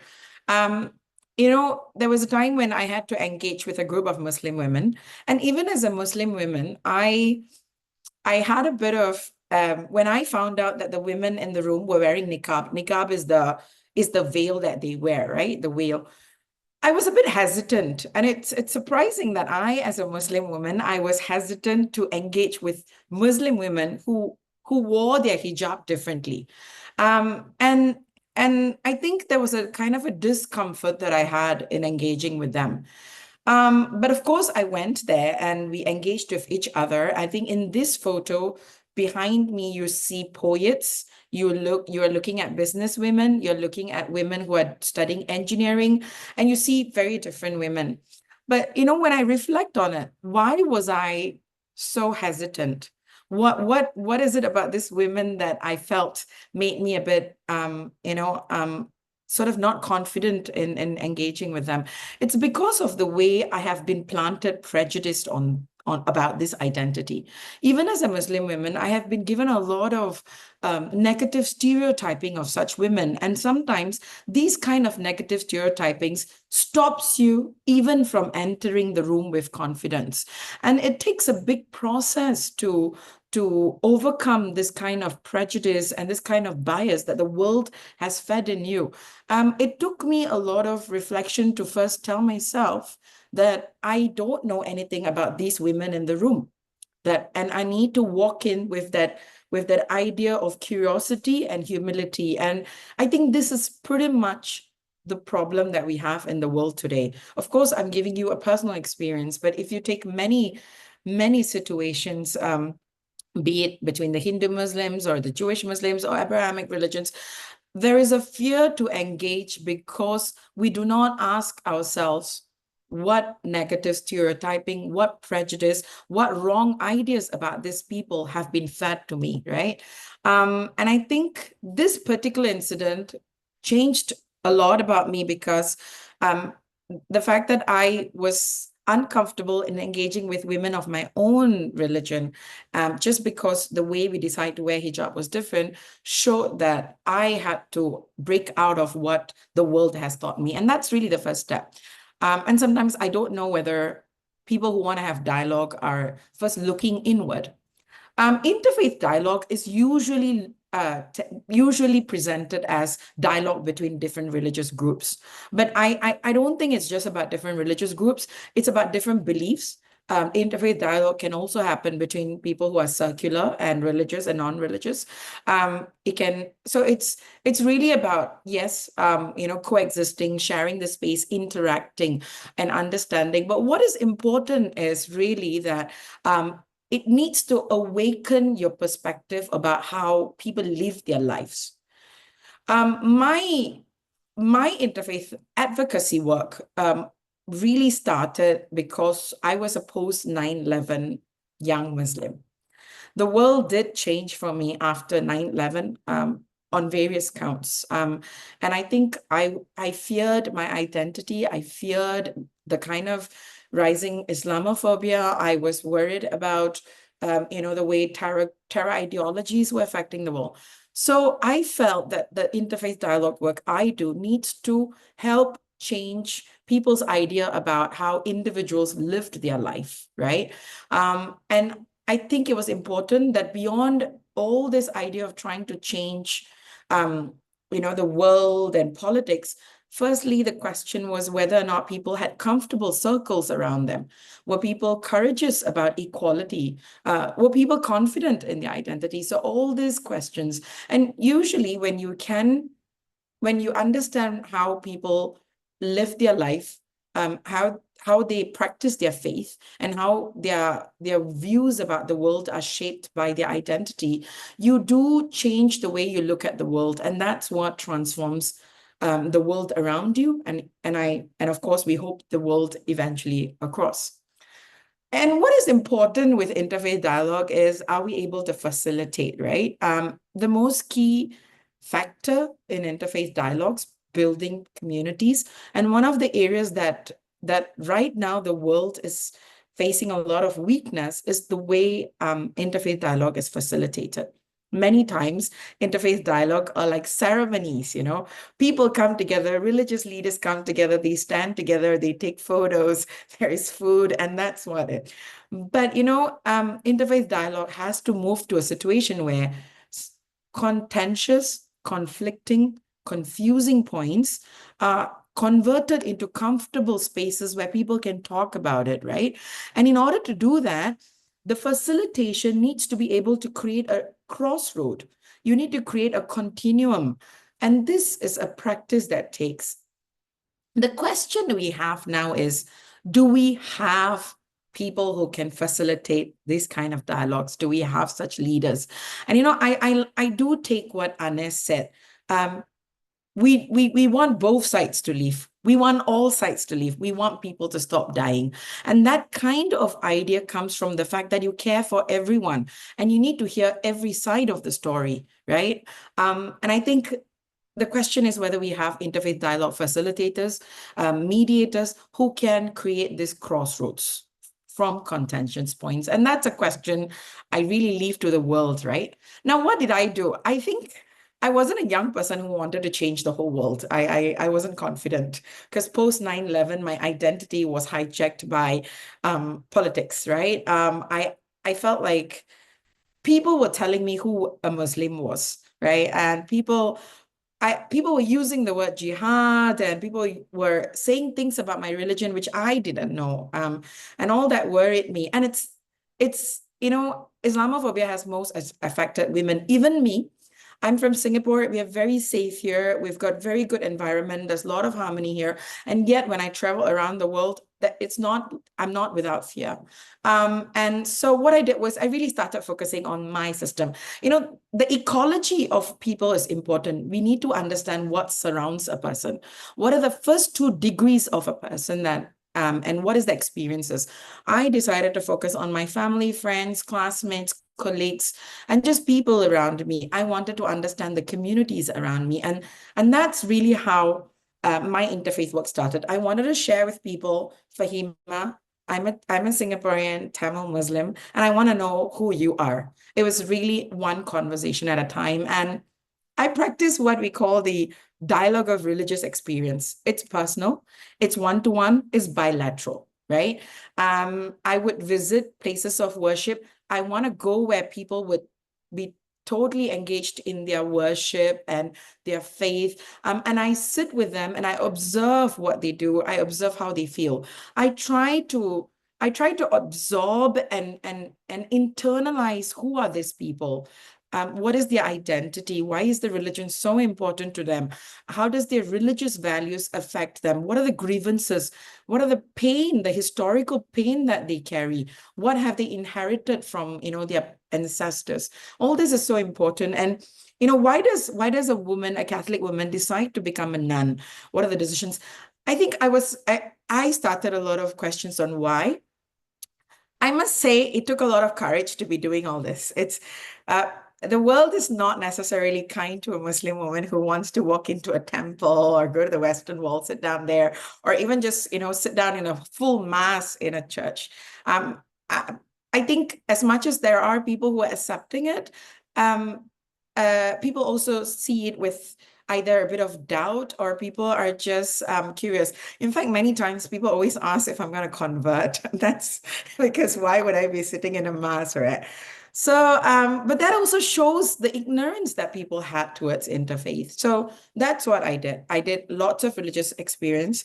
I tried to break a lot of barriers by just being that one Muslim woman in that room. And that made a lot of difference in how people saw me, my religion.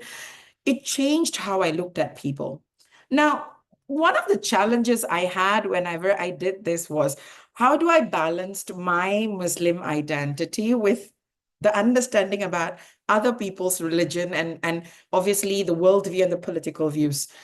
So anyway, this book is a very interesting book. I won't go through too much of details, but it's been very useful for me to understand the Bible from Islamic context. But there is a method in this that I found out. It's called temporary suspension of a belief. Now, this could be controversial and not approved by many people, but I think if you're truly genuine and you want to know people, what helps, and you're worried that your own faith might be affected, or you're just worried that there'll be tension, what you can do is you can, for a short while, put aside your identity. Suspend the belief, keep it aside for a while, be blank, be calm, be kind of have this Zen moment, if you would call it. And that allows you to absorb very freely what others think.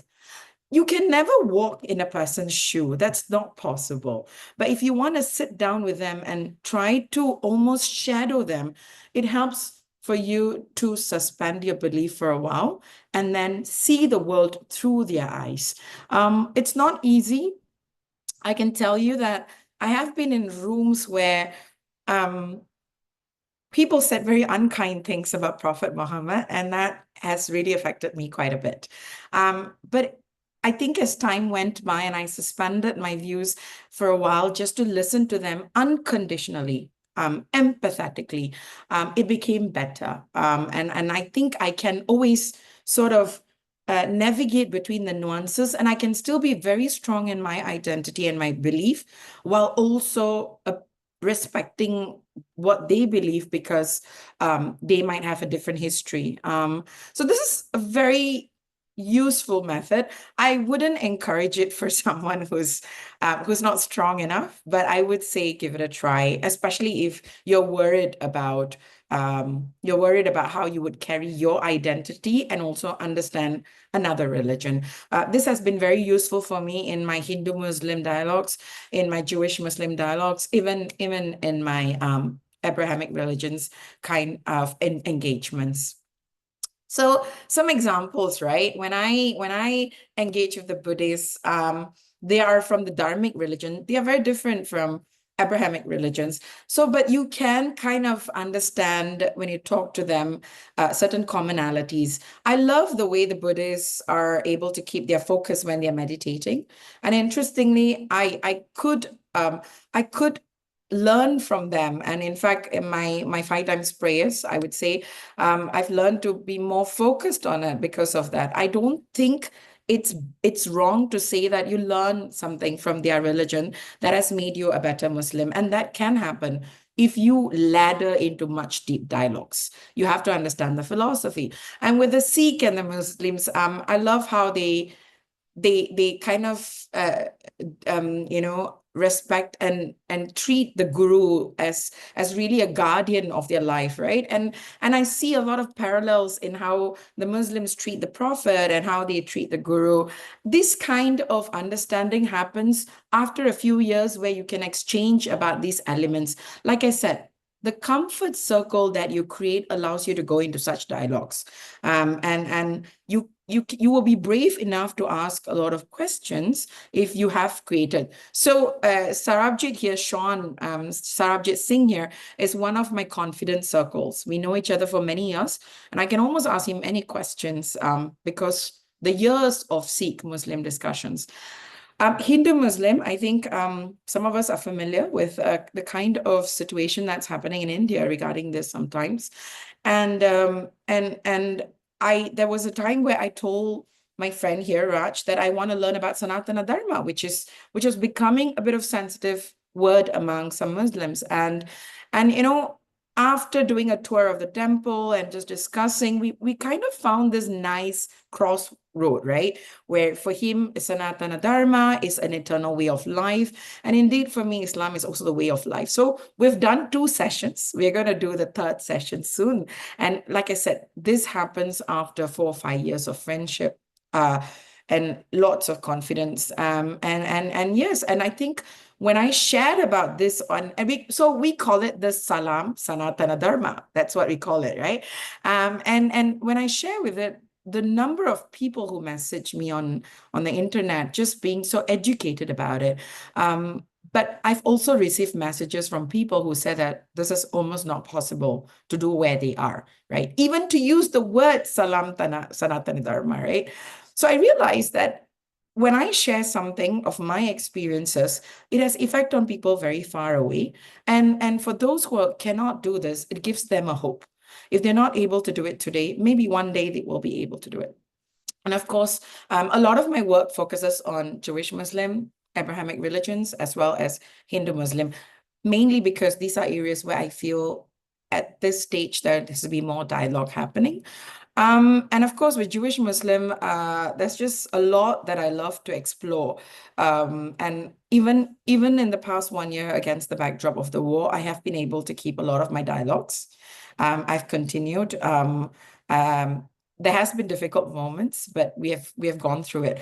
A friend of mine, Simon, and you know, he and I just love exploring our Jewish Muslim identities together. And you know, this was quite interesting. So he was in a pilgrimage to Jerusalem, and I was in pilgrimage, and we just shared photos with each other of our own pilgrimages. That's it.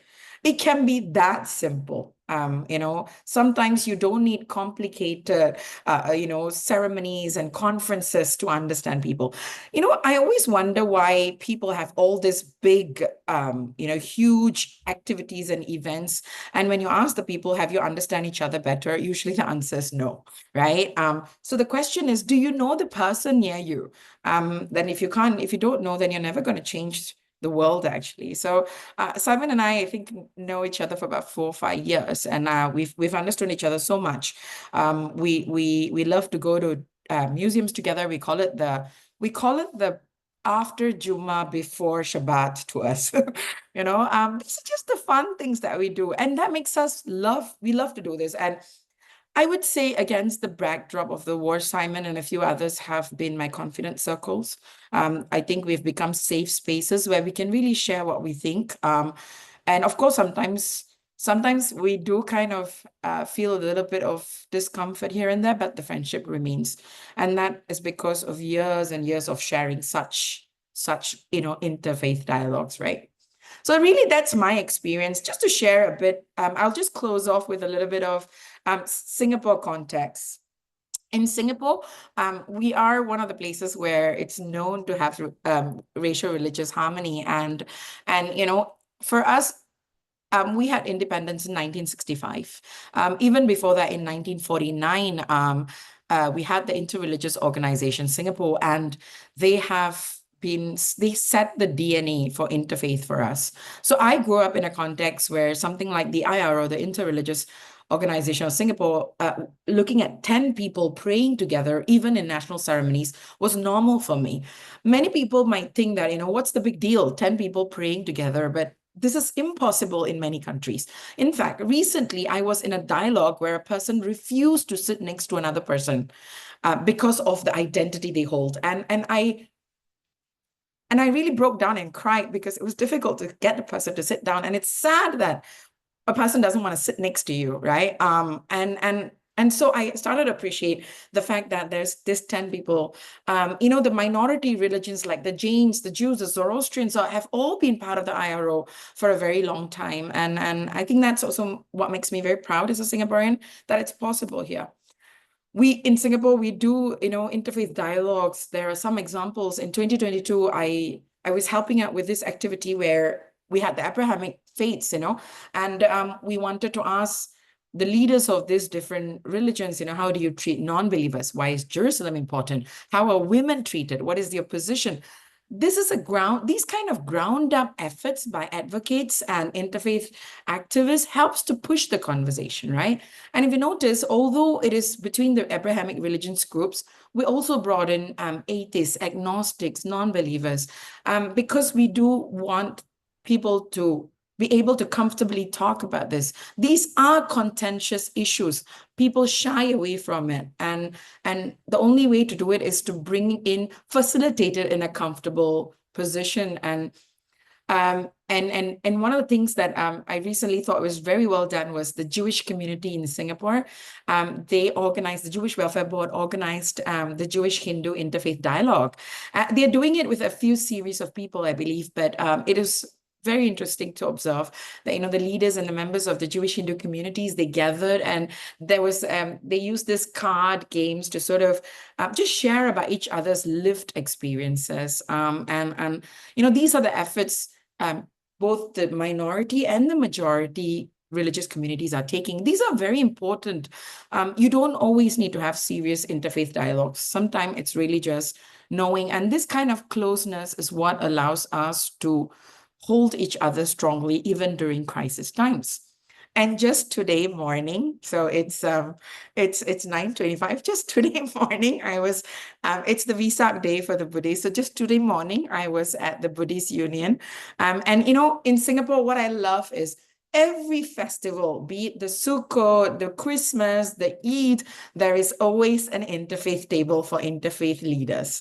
So you would have people of their religion, but there is always an interfaith table. And I think in many countries where it's difficult to bridge between people, the best way to start is have that one table for that group. You don't need to discuss, you don't need to go into talking about, the issues. There doesn't need to be an agenda. For a start, the presence alone makes a lot of difference. And to be honest, for me, in many situations, being the only Muslim woman in that room has changed the situation. People are more comfortable in talking to me. I wish there comes a day where I could just share the kind of messages I get in my inbox, people asking me questions. But I guess that's also because people see me as comfortable. And you would see that a lot of people involved in interfaith dialogue will share this with you, that people find them comfortable. But in order to be a good interfaith dialogue practitioner or a facilitator, it's also important at certain times to be able to navigate, to be nuanced, to be calibrated. And yes, at certain times, you do need to take a neutral stance. You need to be able to be in the middle ground, and you need to have a lot of calmness. You can't let your emotions consume you. I think that was my challenging, because I was obviously a young person who was very emotional, lots of anger, lots of frustration. But I think as the more I did interfaith dialogue, the more I talked to people of different identities, I too have kind of known what works. And a lot of dialogues have to be personal. You can't always be so objective driven. That might work for social activism, that might work for freedom, that might work for human rights, but what works for interfaith dialogue or bridging between communities is firstly the personal interaction.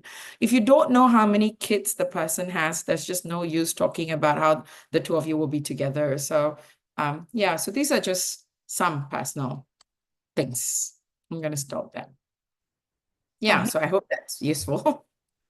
Very useful. And your account really makes me proud, Fahima, because you will understand me. I was a little bit account of myself. It doesn't matter, but just for the sake of clarification of how I relate to you.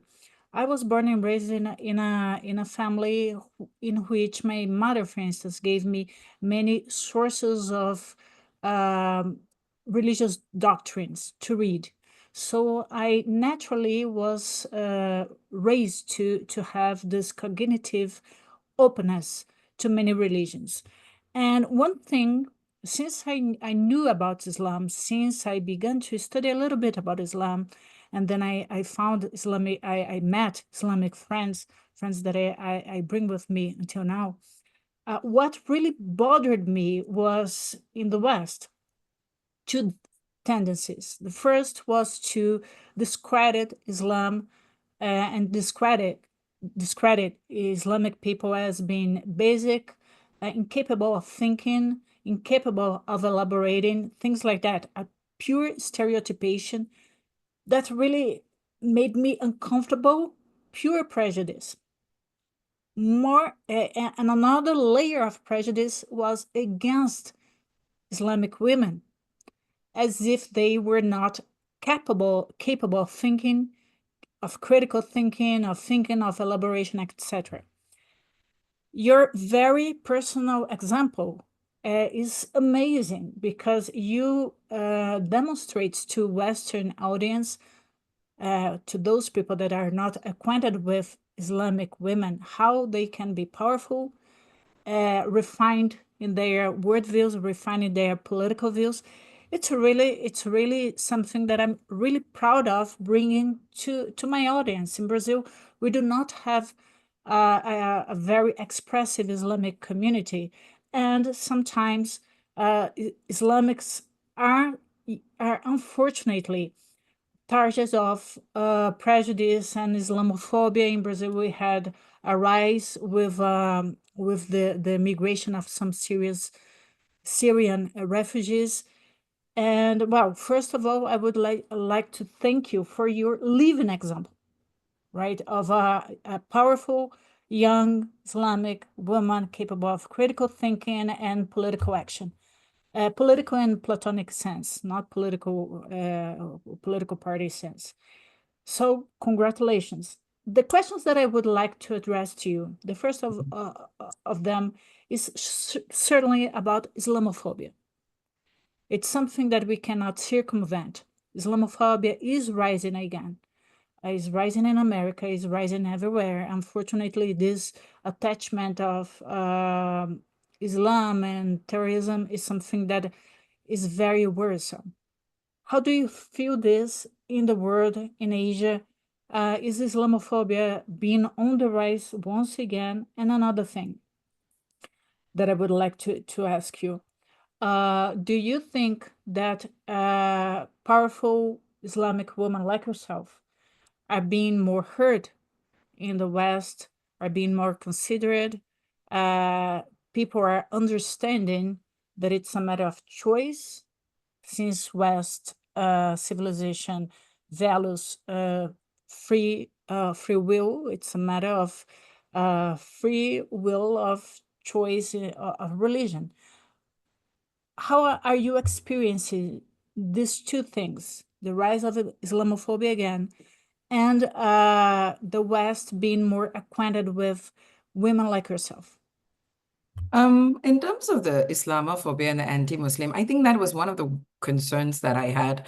I was 15, 16 when post 9/11 happened. And when that happened, one of the immediate issues with the anti-Muslim Islamophobia concerns, right? I think in Asia, especially in Singapore, we may not face as much as in other Western countries. But having said that, even in some of my talks, even my TED Talk, I've actually talked about where I was in a taxi and a taxi driver asked me if I know how to make bombs. So I did have that, right? I think I definitely lost the opportunity to educate. But where did this person get this idea from? Really from media. And sometimes it's very difficult to compete with media to explain my identity. So I think there is that work that needs to be done. And somewhere I think media also needs to ask the question on how the content that they are putting out, be it mainstream or be it alternative, how the content they're doing. Sometimes it's very difficult to counter a lot of anti-Muslim Islamophobic experiences because you don't know what grievances they have. One of the problems that I have is that when people look at the terror groups, the extremist preachers, the radicals, and then they decide that is Islam, instead of looking at me, looking at the people next to them. And that's my problem, because even in recent days, people would kind of talk to me about Hezbollah, Hamas, and, ISIS and Taliban. But my question is, why do you look to these groups and then define Islam based on these groups? Why aren't you looking at your neighbor? Why aren't you looking? There are more billions of good Muslims out there. And Clarita, the Muslim community is not homogeneous. There are Shia, Sunni, Sufi, there are Indian Muslims, Arab Muslims. People are very different. There's Indonesian Muslims who are also very pluralistic. So I think the question of Islamophobia sometimes is, where do you get your information from? Where do you pick these labels from, right? And that's why I gave this example with the women. Like even me, I formed wrong opinions about my own Muslim women just because they were So, but where did I get this idea from? Someone fed it to me. And I think we need to keep asking. Now, you know what was interesting? The first time when I sort of faced that Islamophobic incident, the first person I spoke to was my Jewish friend. I just felt that nobody but a Jewish friend who's probably has always kind of lived with this idea of anti-Semitism will ever understand. So I went to a Jewish friend. I said, what happens? What do we do? And it was very sad to hear my Jewish friend say that, well, we live with it. It was very sad. And that just got me on, we can't just live with it. I don't want to live with it. So if I can't change years and decades of prejudice, I'm just going to start being the Muslim woman in that room. Maybe that will help. Maybe you can look into me. So that required me to also read a lot. It's difficult, actually, Clarita, to balance between what people may feel because of whatever they have experienced in terms of it, versus how I carry my identity. I can only request and appeal that they stick with me and try to understand Islam from my point of view. But it's very difficult to compete with what the social media or even sometimes right-wing radical groups are feeding online. So it's a work, but I do think that now there's a lot more opportunities for all of us to work together. Like I said, you know, our rabbi here, he always says, those who have experienced anti-Semitism must also help those who are facing anti-Muslim sentiments. You know, because we understand the pain together, the collective work will be better, right? But I think that's an area that needs more work. In terms of, you know, how people look at me, and that's why, you know, when I started, I tried to break down my identity, right? People need to have more open-mindedness. You know, it's interesting how people who claim to be liberal are also the most close-minded. They cannot move away from the fact that I'm just Muslim. I have to explain myself so much about my identity. I have to explain that, you know, I'm going to do my PhD. I have to explain the kind of research work I do. People are not liberal enough for me, even if they claim to be of Western democracy or, you know, secularism, right? Because you are never open-minded if you're not curious. Your question has to be, who is Fahima? You know, where is she from? What does she think? You don't ask basic question. Immediately you're like, oh, what kind of Muslim is Fahima? That's the first question, right? And people need to know, am I a left or right? Am I a progressive, moderate? People need me to fit into categories. And I think one of my advocacy was, I refuse to be added into your category. I will decide what categories I want to be. My life, my name, my identity. And that is difficult because you have to break people's idea of these labels, right? And that's why I started to call myself Singaporean Tamil Muslim. So if you need to understand me, you need to understand what a Singaporean is, you need to understand what a Tamil is, and you need to understand what a Muslim is, right? Put together, this is a different person. You cannot come, if you have met only Arab Muslims and you've never met Tamil Muslims, then you need to start fresh with me. You need to put everything that you know and start to understand me from my point of view.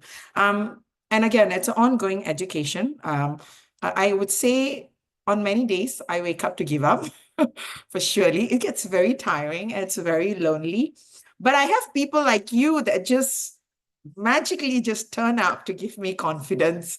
I have a lot of women and men and all kinds of people who just keep on telling me to carry on. And that has kept me. So far, I haven't given up, and hopefully I don't.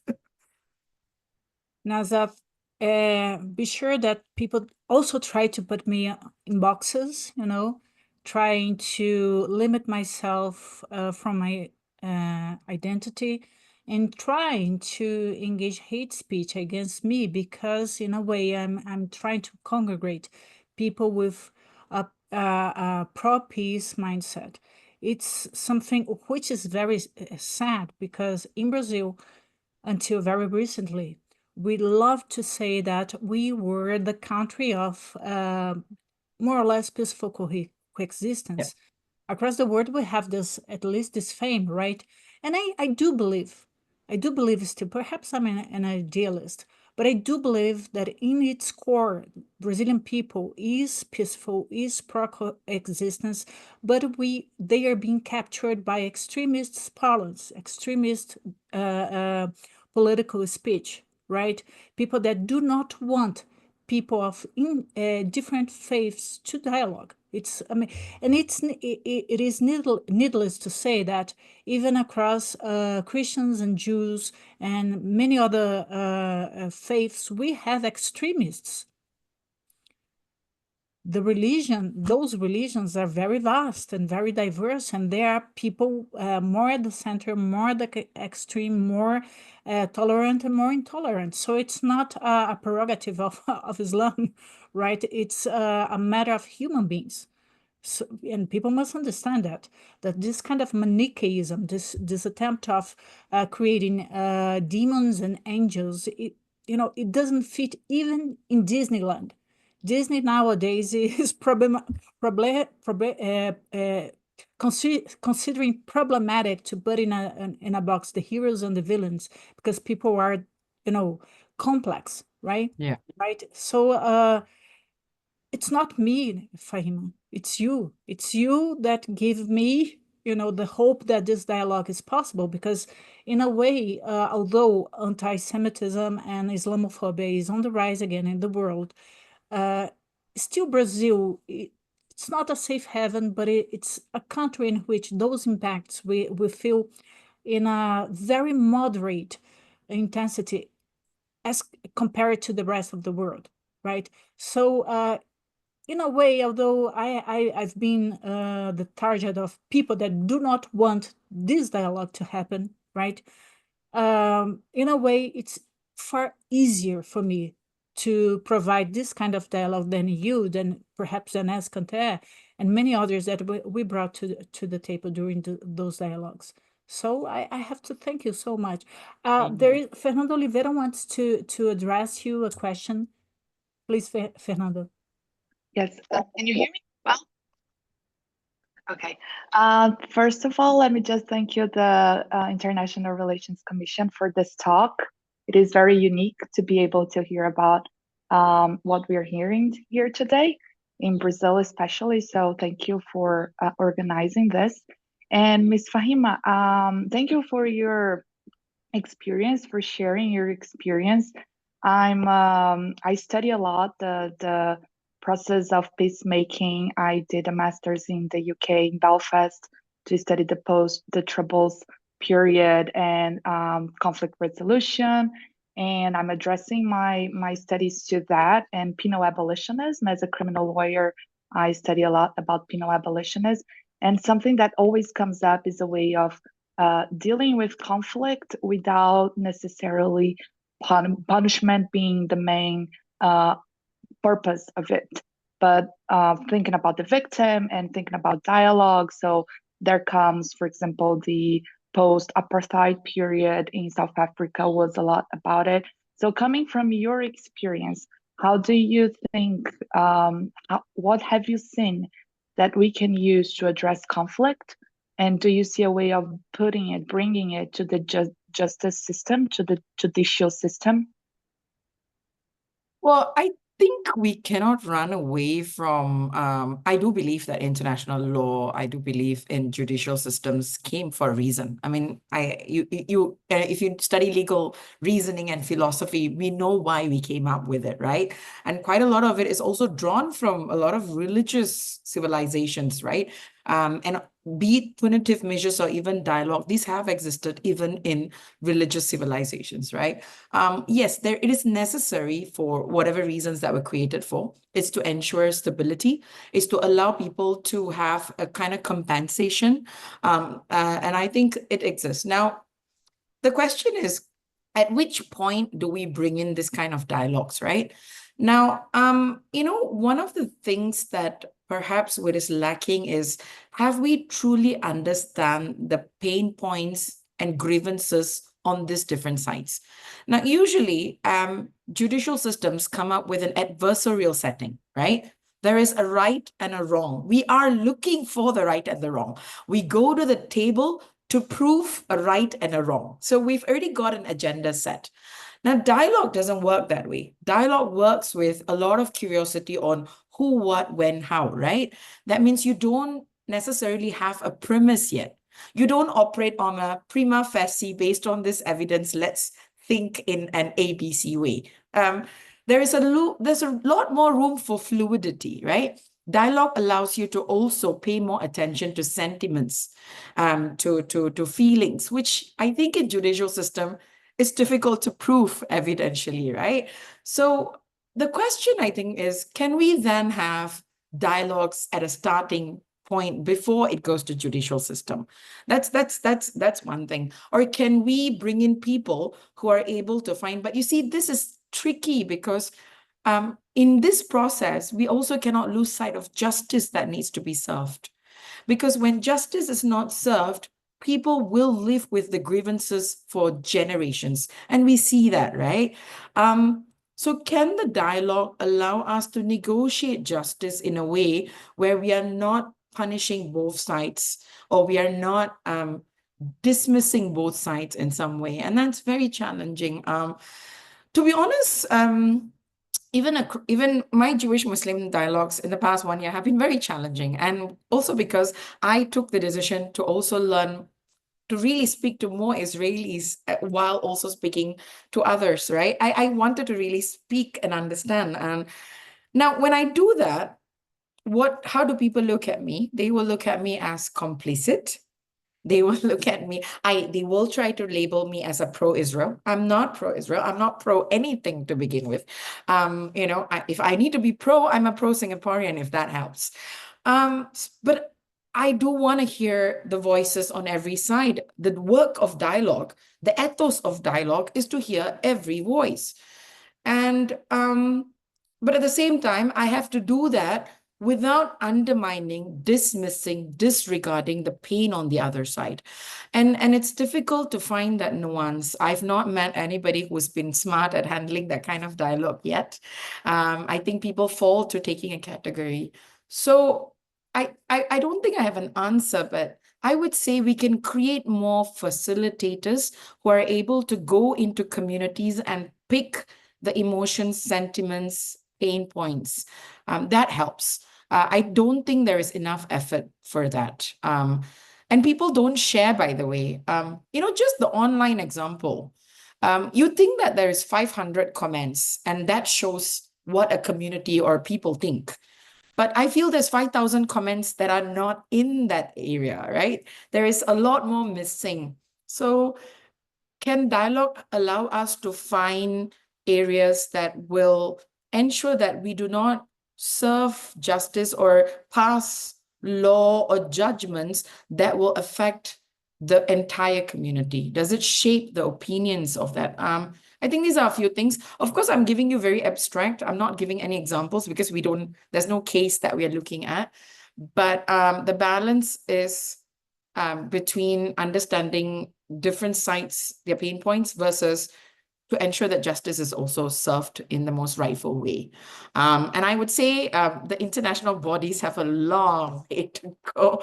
I would like to be hopeful, but I think we do live in times where a lot of young people have lost a lot of trust in all of this at the moment. But I still keep my hope on UN and the principles of UN, and I do want to keep that. And I think people like you do need to keep it alive, that we must believe in bodies like UN, despite of all the flaws that they have. Oh, yeah, thank you. I believe so too. I just think the UN needs to be less related to the powerful nations and more related to maybe the global south, and understand how we deal with it here. Yeah. Thank you. I pass the word to Atla. Atla had some questions to address. Well, I thank you so much, Nazhat, for your explanations. I am amazed with all of things you said, the best practices, experiences you showed us. We have here in Brazil, thanks God, we have these best practices too with Abrahamic families here in São Paulo and other interreligious and interfaith dialogue practices. I will not enter in the question of hermeneutic of interfaith or interreligious, etc. I have two questions, brief questions, because I believe we are running out of time too. My first question is about youth involvement in interfaith or interreligious dialogue. How many young people is interacting with the interfaith dialogue? Here in Brazil, we have the crisis of this. We have a difficulty to keep young people interacting with the interfaith dialogue. The first question is this about youth involvement on the interfaith dialogue. The second one is you said that the conflicts between India and Pakistan and the conflicts in Middle East, conflict between Russia and Ukraine affects you. So I would like to know if these conflicts affected the dialogical relations you have. The question is. Okay, for the youth, there isn't a statistics that we have in Singapore, but we have a lot of youth movements. I think it's because of the way Singapore government has put in a lot of effort. A very simple example is we have something called the Harmony Fund, where the government has, is willing to give funds to anyone who's can just initiate interfaith efforts. So a lot of young people have been part of this government level initiatives, and I think I do strongly believe for youth interfaith to flourish at a certain level, a good government system makes a lot of difference. Where there is not possible, the question is who can be a good, neutral, non-political kind of platform for young people. I have a movement that I founded called Hash Peace. When I founded it, it was just me, and now it's a society. It's 10 years since I founded it. I've got young people leading it, and it's not the only one. There is so many different youth movements here, and I think that's really because of the way the civil society and the government have partnership. Now, of course, I'm talking about Singapore. The political situation is very different. We've got the same ruling party for 60 years. There is a political stability that's very different. So I guess there's the good and bad that comes with it. But yes, I think a lot of governments should ask whether they have created conducive environments for young people to do interfaith dialogue. If people are even, I recently tried to organize a dialogue in a particular country. I don't want to say, but we were scared to be just entering this dialogue. We were worried who's going to say what. And in fact, it's funny, we would worry if we will get political backlash. How can young people operate if they're worried about political backlash just because they want to engage with different religions, right? I think this is a question a lot of leaders must ask their government. A lot of oppositions must ask their governments in countries where it's not possible. Young people have the rights and the need to allow for interfaith dialogue. And I do hope people are asking this question where it's more challenging. So that's one.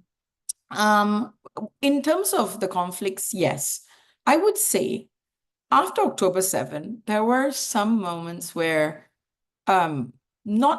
I think most of my Jewish friends were in good relations with me. There were one or two that were that wanted to know if I condemn or not.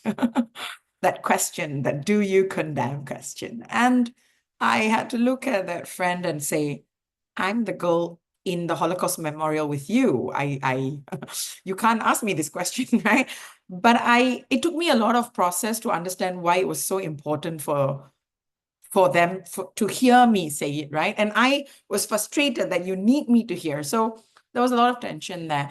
I think when the conflict escalated and when Lebanon became affected, I was torn between friends because I had Lebanese friends who were affected. So these are moments where if I share something maybe critical of the situation, if I were to be critical of Israel or even of Palestine or whatever, people get upset. So it has affected or it has tried. But I think I definitely have grown much more matured in handling it. So I would very shamelessly the next day still talk to my friend. So I think it's persistence. I wouldn't just end a relation. I mean, that's the commitment I've taken on myself, right? Just because we disagreed for today, I'm not going to just walk off. I will come back the next day to talk to you, even if you don't want to talk to me. And I will try until it's clear enough. So in terms of India, Pakistan, well, just about 2 days ago, a Pakistani friend of mine and I don't want to say we end, I hope it's temporary, but we did, the friendship did break because I was very, very firm in my opinions that the terrorism that's affecting both India and Pakistan needs to come to an end, right? And of course, while that person understands this stance, the person also has their loyalties. We are in situations where our loyalties are tested, and that's when it strains.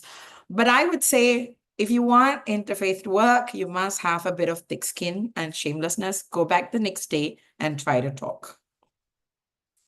Thank you so much. I would like to know if any other person in our audience has any question or intervention to make. No? Well,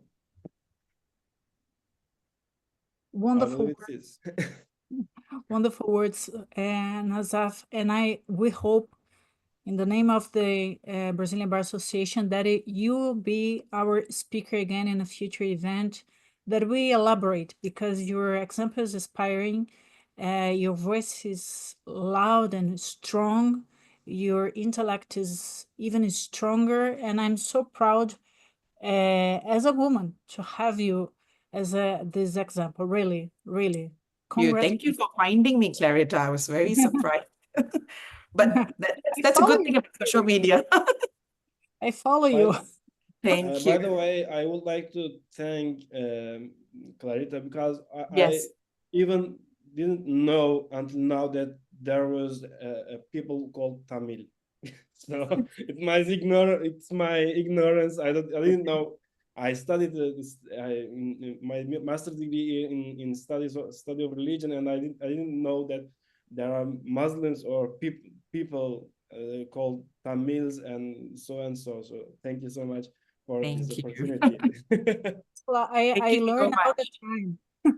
I learn all the time, and the great fun of life is knowing that we are limited and the world is so vast.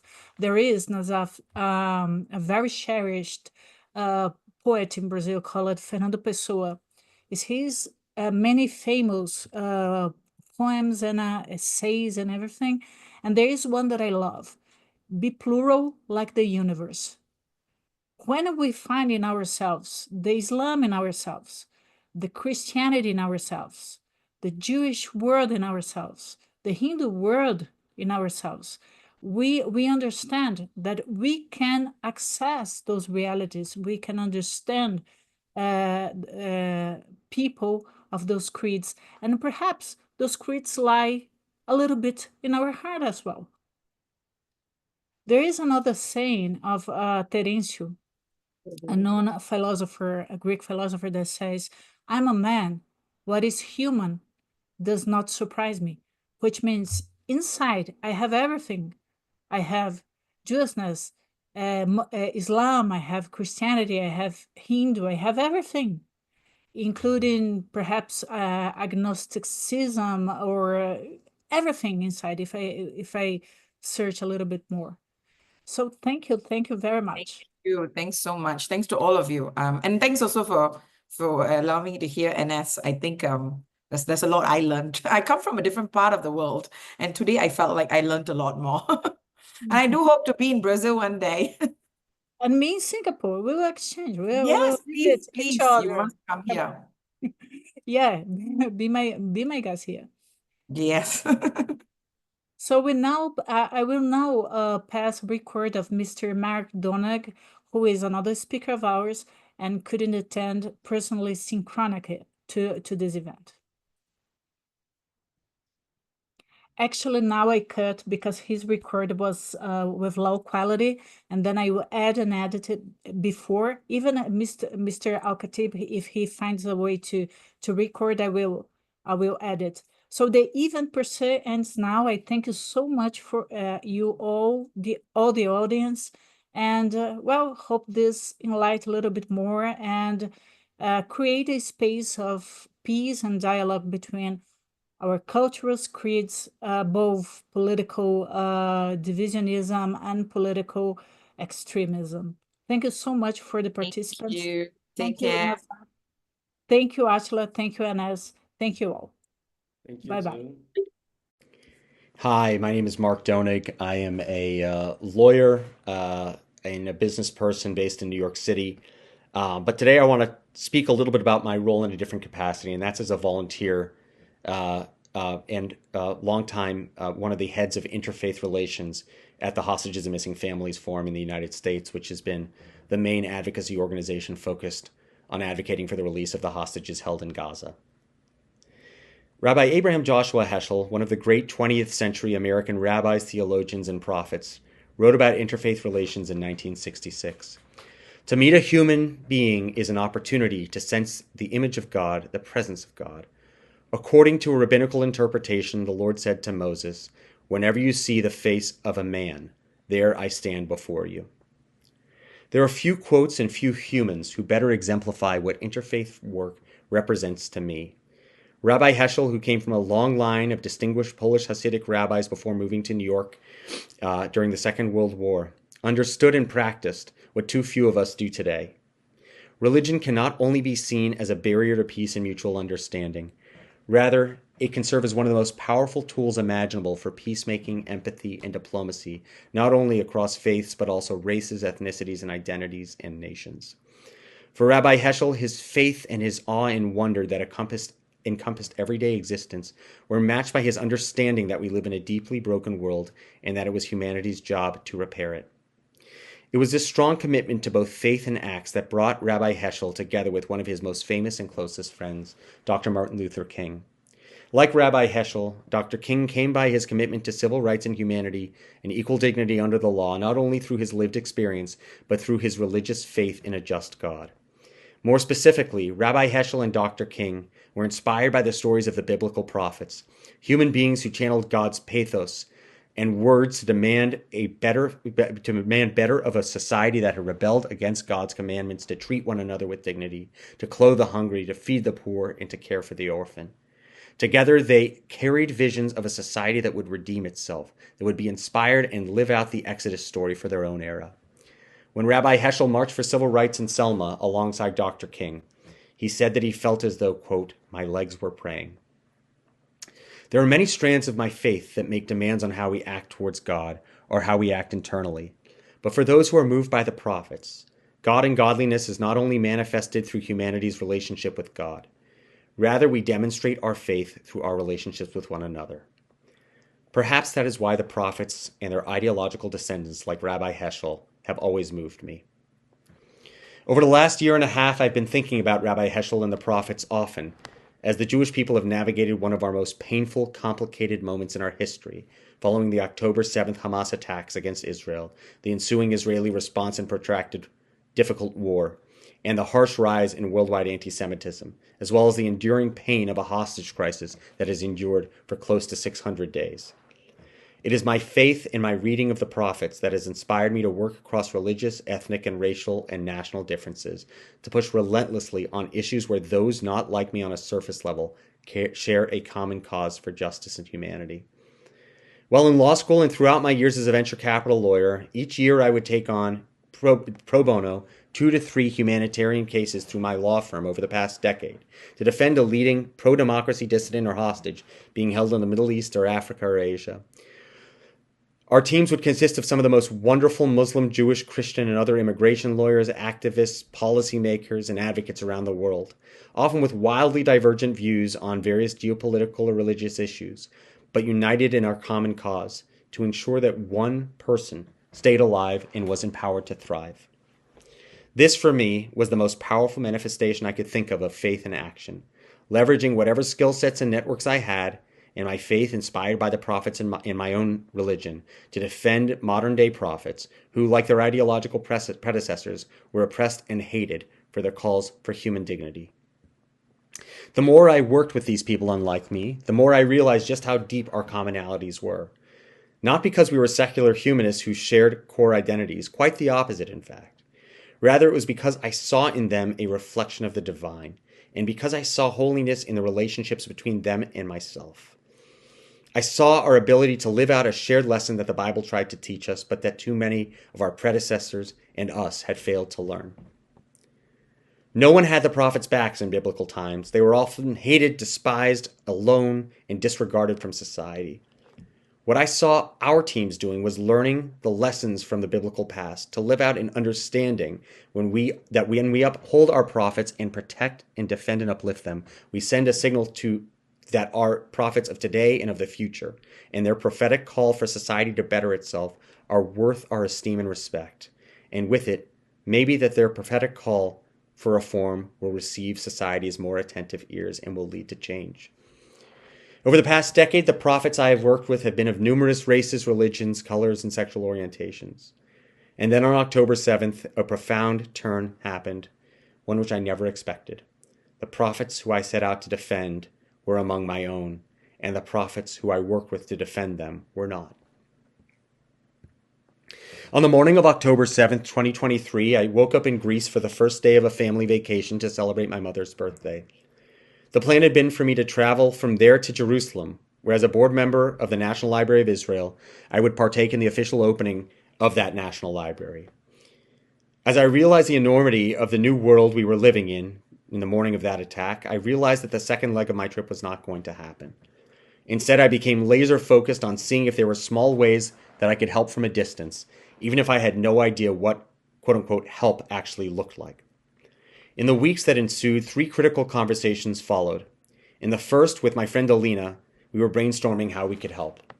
During those first few hours and days, as some of you may be able to remember, the amount of incoming requests for help and guidance was unfathomable, and trying to keep our heads above water to help the Jewish world required the ability to retain immense focus. Alina reminded me that, given my background working with both the Middle East and helping with hostages and dissidents, perhaps there was a unique role I could play. I realized immediately that Alina was right, as she almost always is. That led me to my second phone call to a friend named Brandon Silver. Brandon is one of the most outstanding humans and brilliant legal minds I've ever come across. He runs policy and special projects at the Raoul Wallenberg Center for Human Rights, an iconic global human rights organization headquartered in Ontario, Canada. Brandon and I quickly agreed to collaborate and trade ideas. Before long, Brandon had stood up a team that was intaking families of hostages as pro bono clients for potential legal representation against Hamas. Within a few weeks, Brandon was in Washington with an incredible, remarkable woman whose father had been taken hostage by Hamas on October 7th. I would accompany Brandon alongside this woman, as well as the legendary founder of his organization, the Raoul Wallenberg Center, the remarkable Professor Erwin Kotler, in Washington, D.C. for a series of meetings. This was the first exposure I'd had to what would end up consuming the next months of my life, volunteering on behalf of the families of hostages as they made their case to their own government, and to governments and organizations around the world about the need to bring their family members home.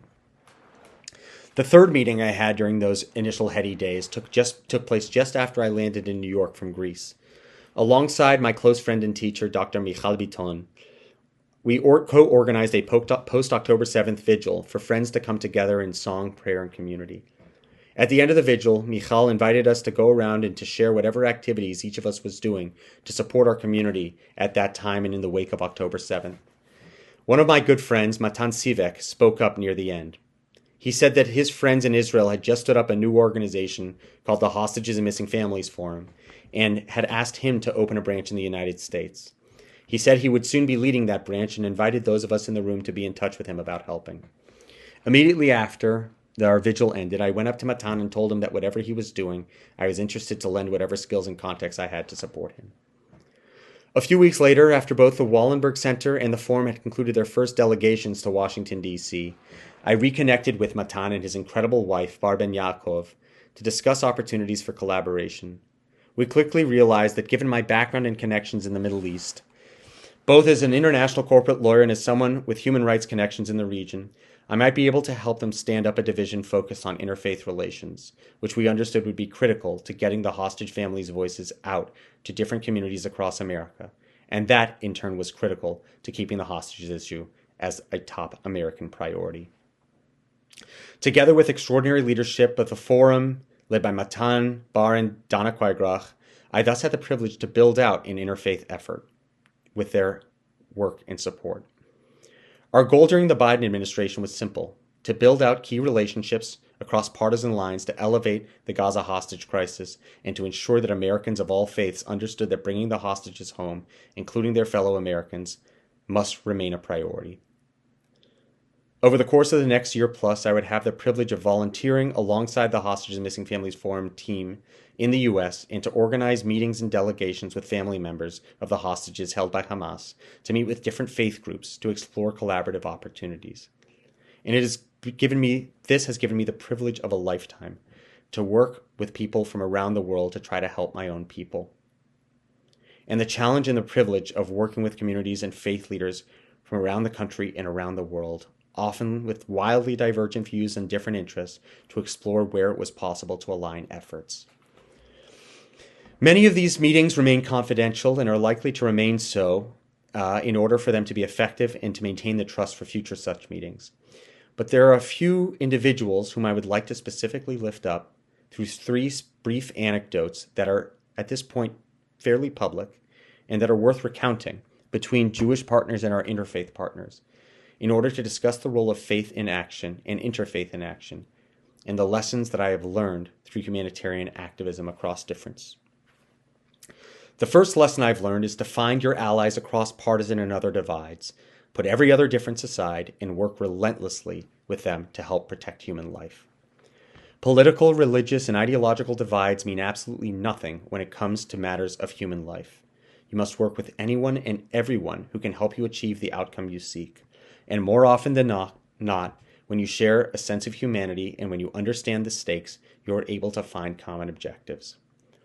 One of the first conversations that Matan and I had when standing up the interfaith efforts was with one of the most incredible human beings who I consider akin to an angel on earth, an evangelical American reverend by the name of Johnny Moore. Of all the Christian leadership in America who I've encountered, there's been no more wonderful, loyal, or important ally to the families of the hostages than Reverend Moore. To recount all of the remarkable Herculean efforts Johnny has taken upon himself would require a speech all its own. For now, I will only say that history books will look very kindly upon Johnny's quiet heroism. While Johnny and I may have different views on a number of issues, he and the forum have been totally united in our shared goal to do whatever we could to help the families of the hostages. Working with Johnny has reinforced the first lesson I wanted to discuss, one for which I'll paraphrase Johnny directly. In today's hyper-polarized world, the biggest superpower in DC and beyond is the ability to work across partisan and ideological divides to get things done. Johnny is someone whose reputation is more closely tied with the Trump administration, but he also holds remarkable relationships across both sides of the aisle and across the Middle East. And I should note, beyond the Middle East, and here in the United States itself. One day late last year, I was on the phone with Johnny when he mentioned that his compatriot in interfaith work, Pak Yahya Stokov of Indonesia, would be visiting the United States and was headed to D.C. For those who do not know Pak Yahya, he is one of the most consequential Muslim leaders in the world. He heads Indonesia Nahdlatul Ulama, or NU organization, which is one of the most influential and largest Muslim organizations in the world, with close to 100 million members. The NU, under Pak Yahya's leadership, has served as a key bulwark against Islamic extremism in the Muslim Brotherhood in Indonesia, and has developed remarkably warm relations with different faith communities, including the Jewish community. The forum had organized a delegation of hostage family members in DC at the time, and Matan and I immediately understood just how powerful and significant a meeting between Pak Yahya and the hostage families could be. We raised the idea with Johnny. Less than 24 hours later, there we met, alongside Jonathan Dekel-Chen, the father of an American-Israeli then hostage, Sagi Dekel-Chen, who, thank God, has since been released, and Daniel Lifshitz, grandson of Oded Lifshitz, who unfortunately was taken by Hamas and has since confirmed to be murdered by Hamas. We met with Pakyaya, Johnny, and Pakyaya's team. The meeting was remarkably warm and filled with compassion. While of course Pakyaya and his team care passionately about alleviating the suffering of their co-religionists and the Palestinians, in which we fully understood, it did not stop them from finding common cause with the families of the hostages. And similarly, without getting too into the weeds or violating any confidences, Jonathan and Daniel were absolutely brilliant in their compassion in that meeting. They made clear that they understood that they were not the only victims of this terrible war, that they did not wish to see any humans suffer, that they believed in peacemaking, and that all they wanted was to hold their loved ones again. In short, the prophets in this room, calling for a better future, recognizing their shared passion for dignity and justice, were able to see past difference and recognize the common goals and humanity of one another. A few hours after the meeting started, Reverend Moore was able to post to his numerous followers a photo of him and Pakyaya standing alongside Jonathan and Daniel, calling for their family members' release. The powerful image of two massively influential faith leaders, one Muslim and one Christian, standing in solidarity with two Jews, Israelis no less, was absolutely captivating. It sent a signal to other faith leaders that it was okay to stand for humanity across difference, even in the context of the Israeli-Palestinian conflict when so much dehumanization has prevailed. Those moments of humanity are made possible because Jonathan Dekelchen and Daniel Lifshitz's courage and resilience are boundless, and because angels like Reverend Johnny Moore and Pakyaya exist in our midst. And we can only recognize angels when we are able to see past our own partisan lens and towards opportunities to achieve greater good for humanity. The second lesson I want to share is that interfaith diplomacy is not about pursuing the mirage of perfection, but about the relentless pursuit of the possible. It is a truism that in negotiations, when each party's surface positions seem incompatible, understanding your counterparty's underlying interests, convictions, and beliefs can help bridge the divide and can help parties find creative solutions to meet one another's needs. The same is true when it comes to inspiring different faith actors to rally for common cause when they may not be completely aligned on the surface level. In February 2024, my close friend, a close friend of the forum, and another incredible source of inspiration for me, Sheila Katz, reached out to the forum to invite hostage family members to join the 30th anniversary gala of her organization, the National Council of Jewish Women, for which she serves as CEO. It would be a star-studded event with public figures from Deborah Messing to Martin Luther King III in the audience. Through relentless coordination between Bar, Matan, and Sheila, after the gala, we had the opportunity for a private meeting between hostage families who were there and Martin Luther King III and his organization, as well as Jewish luminaries such as Deborah Messing and Mandana Dayani, and Muslim interfaith leaders, including Anila Ali. It is no secret that there had been frustration within some parts of our community that some other communities were not more vocal about calling for the unconditional release of the hostages, even if some of us understood the challenging politics behind the call. And it was our deep hope that MLK III and his Drum Major Institute would issue such a call. As we sat around a table together, the families each began to recount their harrowing stories and unspeakable traumas that their family members were undergoing, and how the issue of the hostages was not a partisan or national issue, but an issue of humanitarian concern. MLK III and the others in the room listened intently and with compassion, speaking only scarcely. When the forum gave me an opportunity to close out the meeting at the end, I was fortunate to thank MLK III and tell him that I had taken a course about the friendship between his father and Rabbi Heschel when I was a freshman in college. I closed by saying some of the lessons that I had learned about the prophets and saying that now it was our job to have the backs of the prophets in this room, in the form of the families of the hostages who were calling out to us from the depths of their soul for justice, peace, and humanity, and for their own family members. While we'd all like to think that our own words move mountains, I'm quite confident that if my words moved anything that evening, it was perhaps a pebble. What I do know is that the testimony of those family members when they met the listening presence of these empathetic Black American and Muslim American leaders moved the heavens. In January of this year, on the occasion of MLK Jr.'s 96th birthday and the impending temporary ceasefire that was occurring at that time between Israel and Hamas, that was to be accompanied with the hostage release of several hostages, MLK III and Andrea Waters King released a statement calling for congratulating or commemorating the ceasefire that had just taken place, calling for a permanent ceasefire, and calling for the release of all of the hostages. Now, those on different sides of the aisle, those with different political views, those with different views about this war between Israel and Hamas, can quibble over certain words or take issue with the framing or phrasing. But for the families of the hostages, and those were the people who I cared about in that moment, that statement is a huge win. And I have no doubt that without that face-to-face meeting that Sheila, Matan, and Bar brokered, and that MLK III and his institute and others were in the room for and made time for, that statement would not have looked the way that it did. And for that, we are eternally grateful to those allies and to the families who made the time to be there and make the case face-to-face that evening.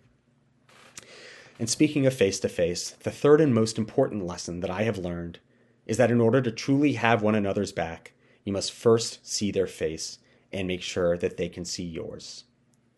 There's a famous rabbinic story that says that in the Holy of Holies, just above the Ark of the Covenant, there were two what are called cheruvim, loosely translated to cherubs, human-like sculpture forms, who stood facing one another. They stood as God's symbols of God's divine presence and power. It is said that from between those two cherubs, that was where God appeared and directly communicated to Moses. Where was God's dwelling place on earth? Not within the tablets and not within the cherubs, but between them. That, we learn, is where God finds earthly presence, between human and human, not only within us.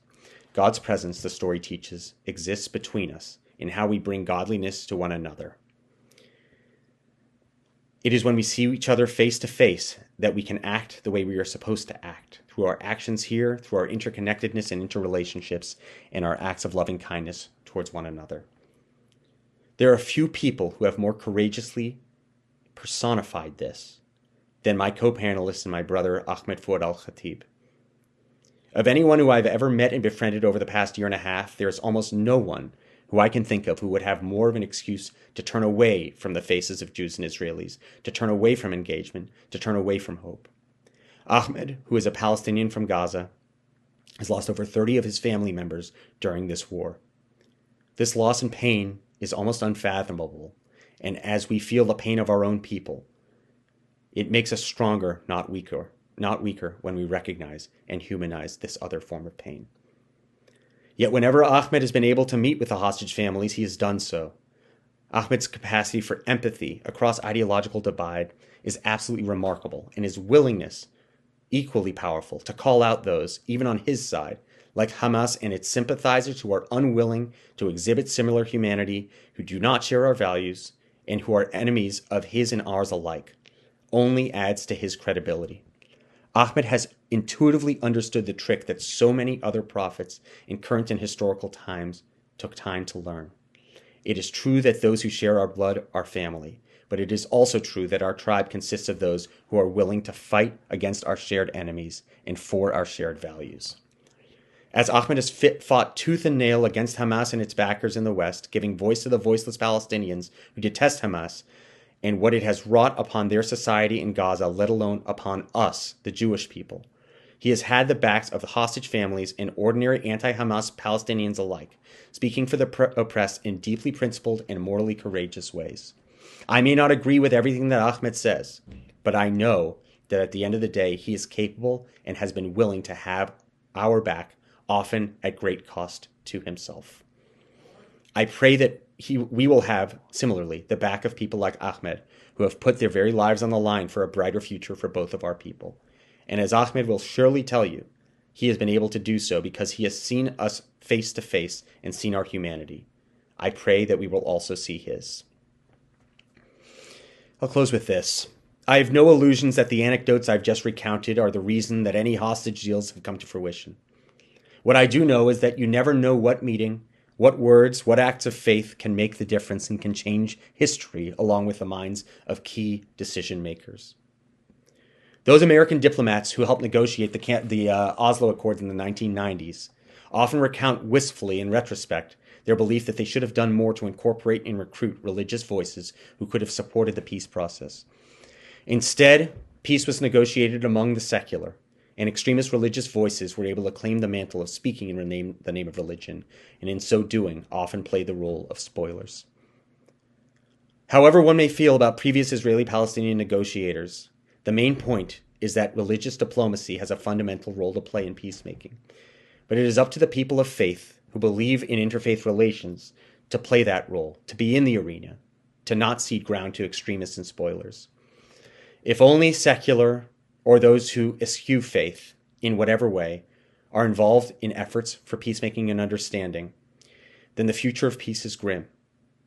But by finding those people of faith who share a deep underlying principles of dignity and shared humanity, who see in the eyes of the other, there is yet hope that God's presence and God's peace can be found not only within us, but among us. Not only in Jonathan Deckelchen, Daniel Lifshitz, Keith Aviva, Sharon Elan Siegel, Dalia Kushner, Noah Argamani, Moshe Lavi, Matan Sivek, Barben Yaakov, Dana Quaigrach, David Ederberg, Tova Rubin, Mickey Bergman, Dennis Ross, and so many other hostage family members, released hostages, and members of the community who have supported the Hostages and Missing Families Forum. Not only in their eyes and their faces do I see the eyes and the face of God, but also in Reverend Johnny Moore, in Pakyaya, in Martin Luther King III, and Ahmed Fouad Alkhatib, and so many other Muslim, Christian, and other faces and names which will remain nameless for now. Those faces I have forever printed in my mind. Those too are reflections of the divine. Through our actions, may the divine presence always dwell between us and among us. May we make the biblical prophets proud by having the back of today's prophets, Jewish and non-Jewish alike. And may all of the hostages be brought home soon in the coming days. Ken Yi Ratzon, may it be so.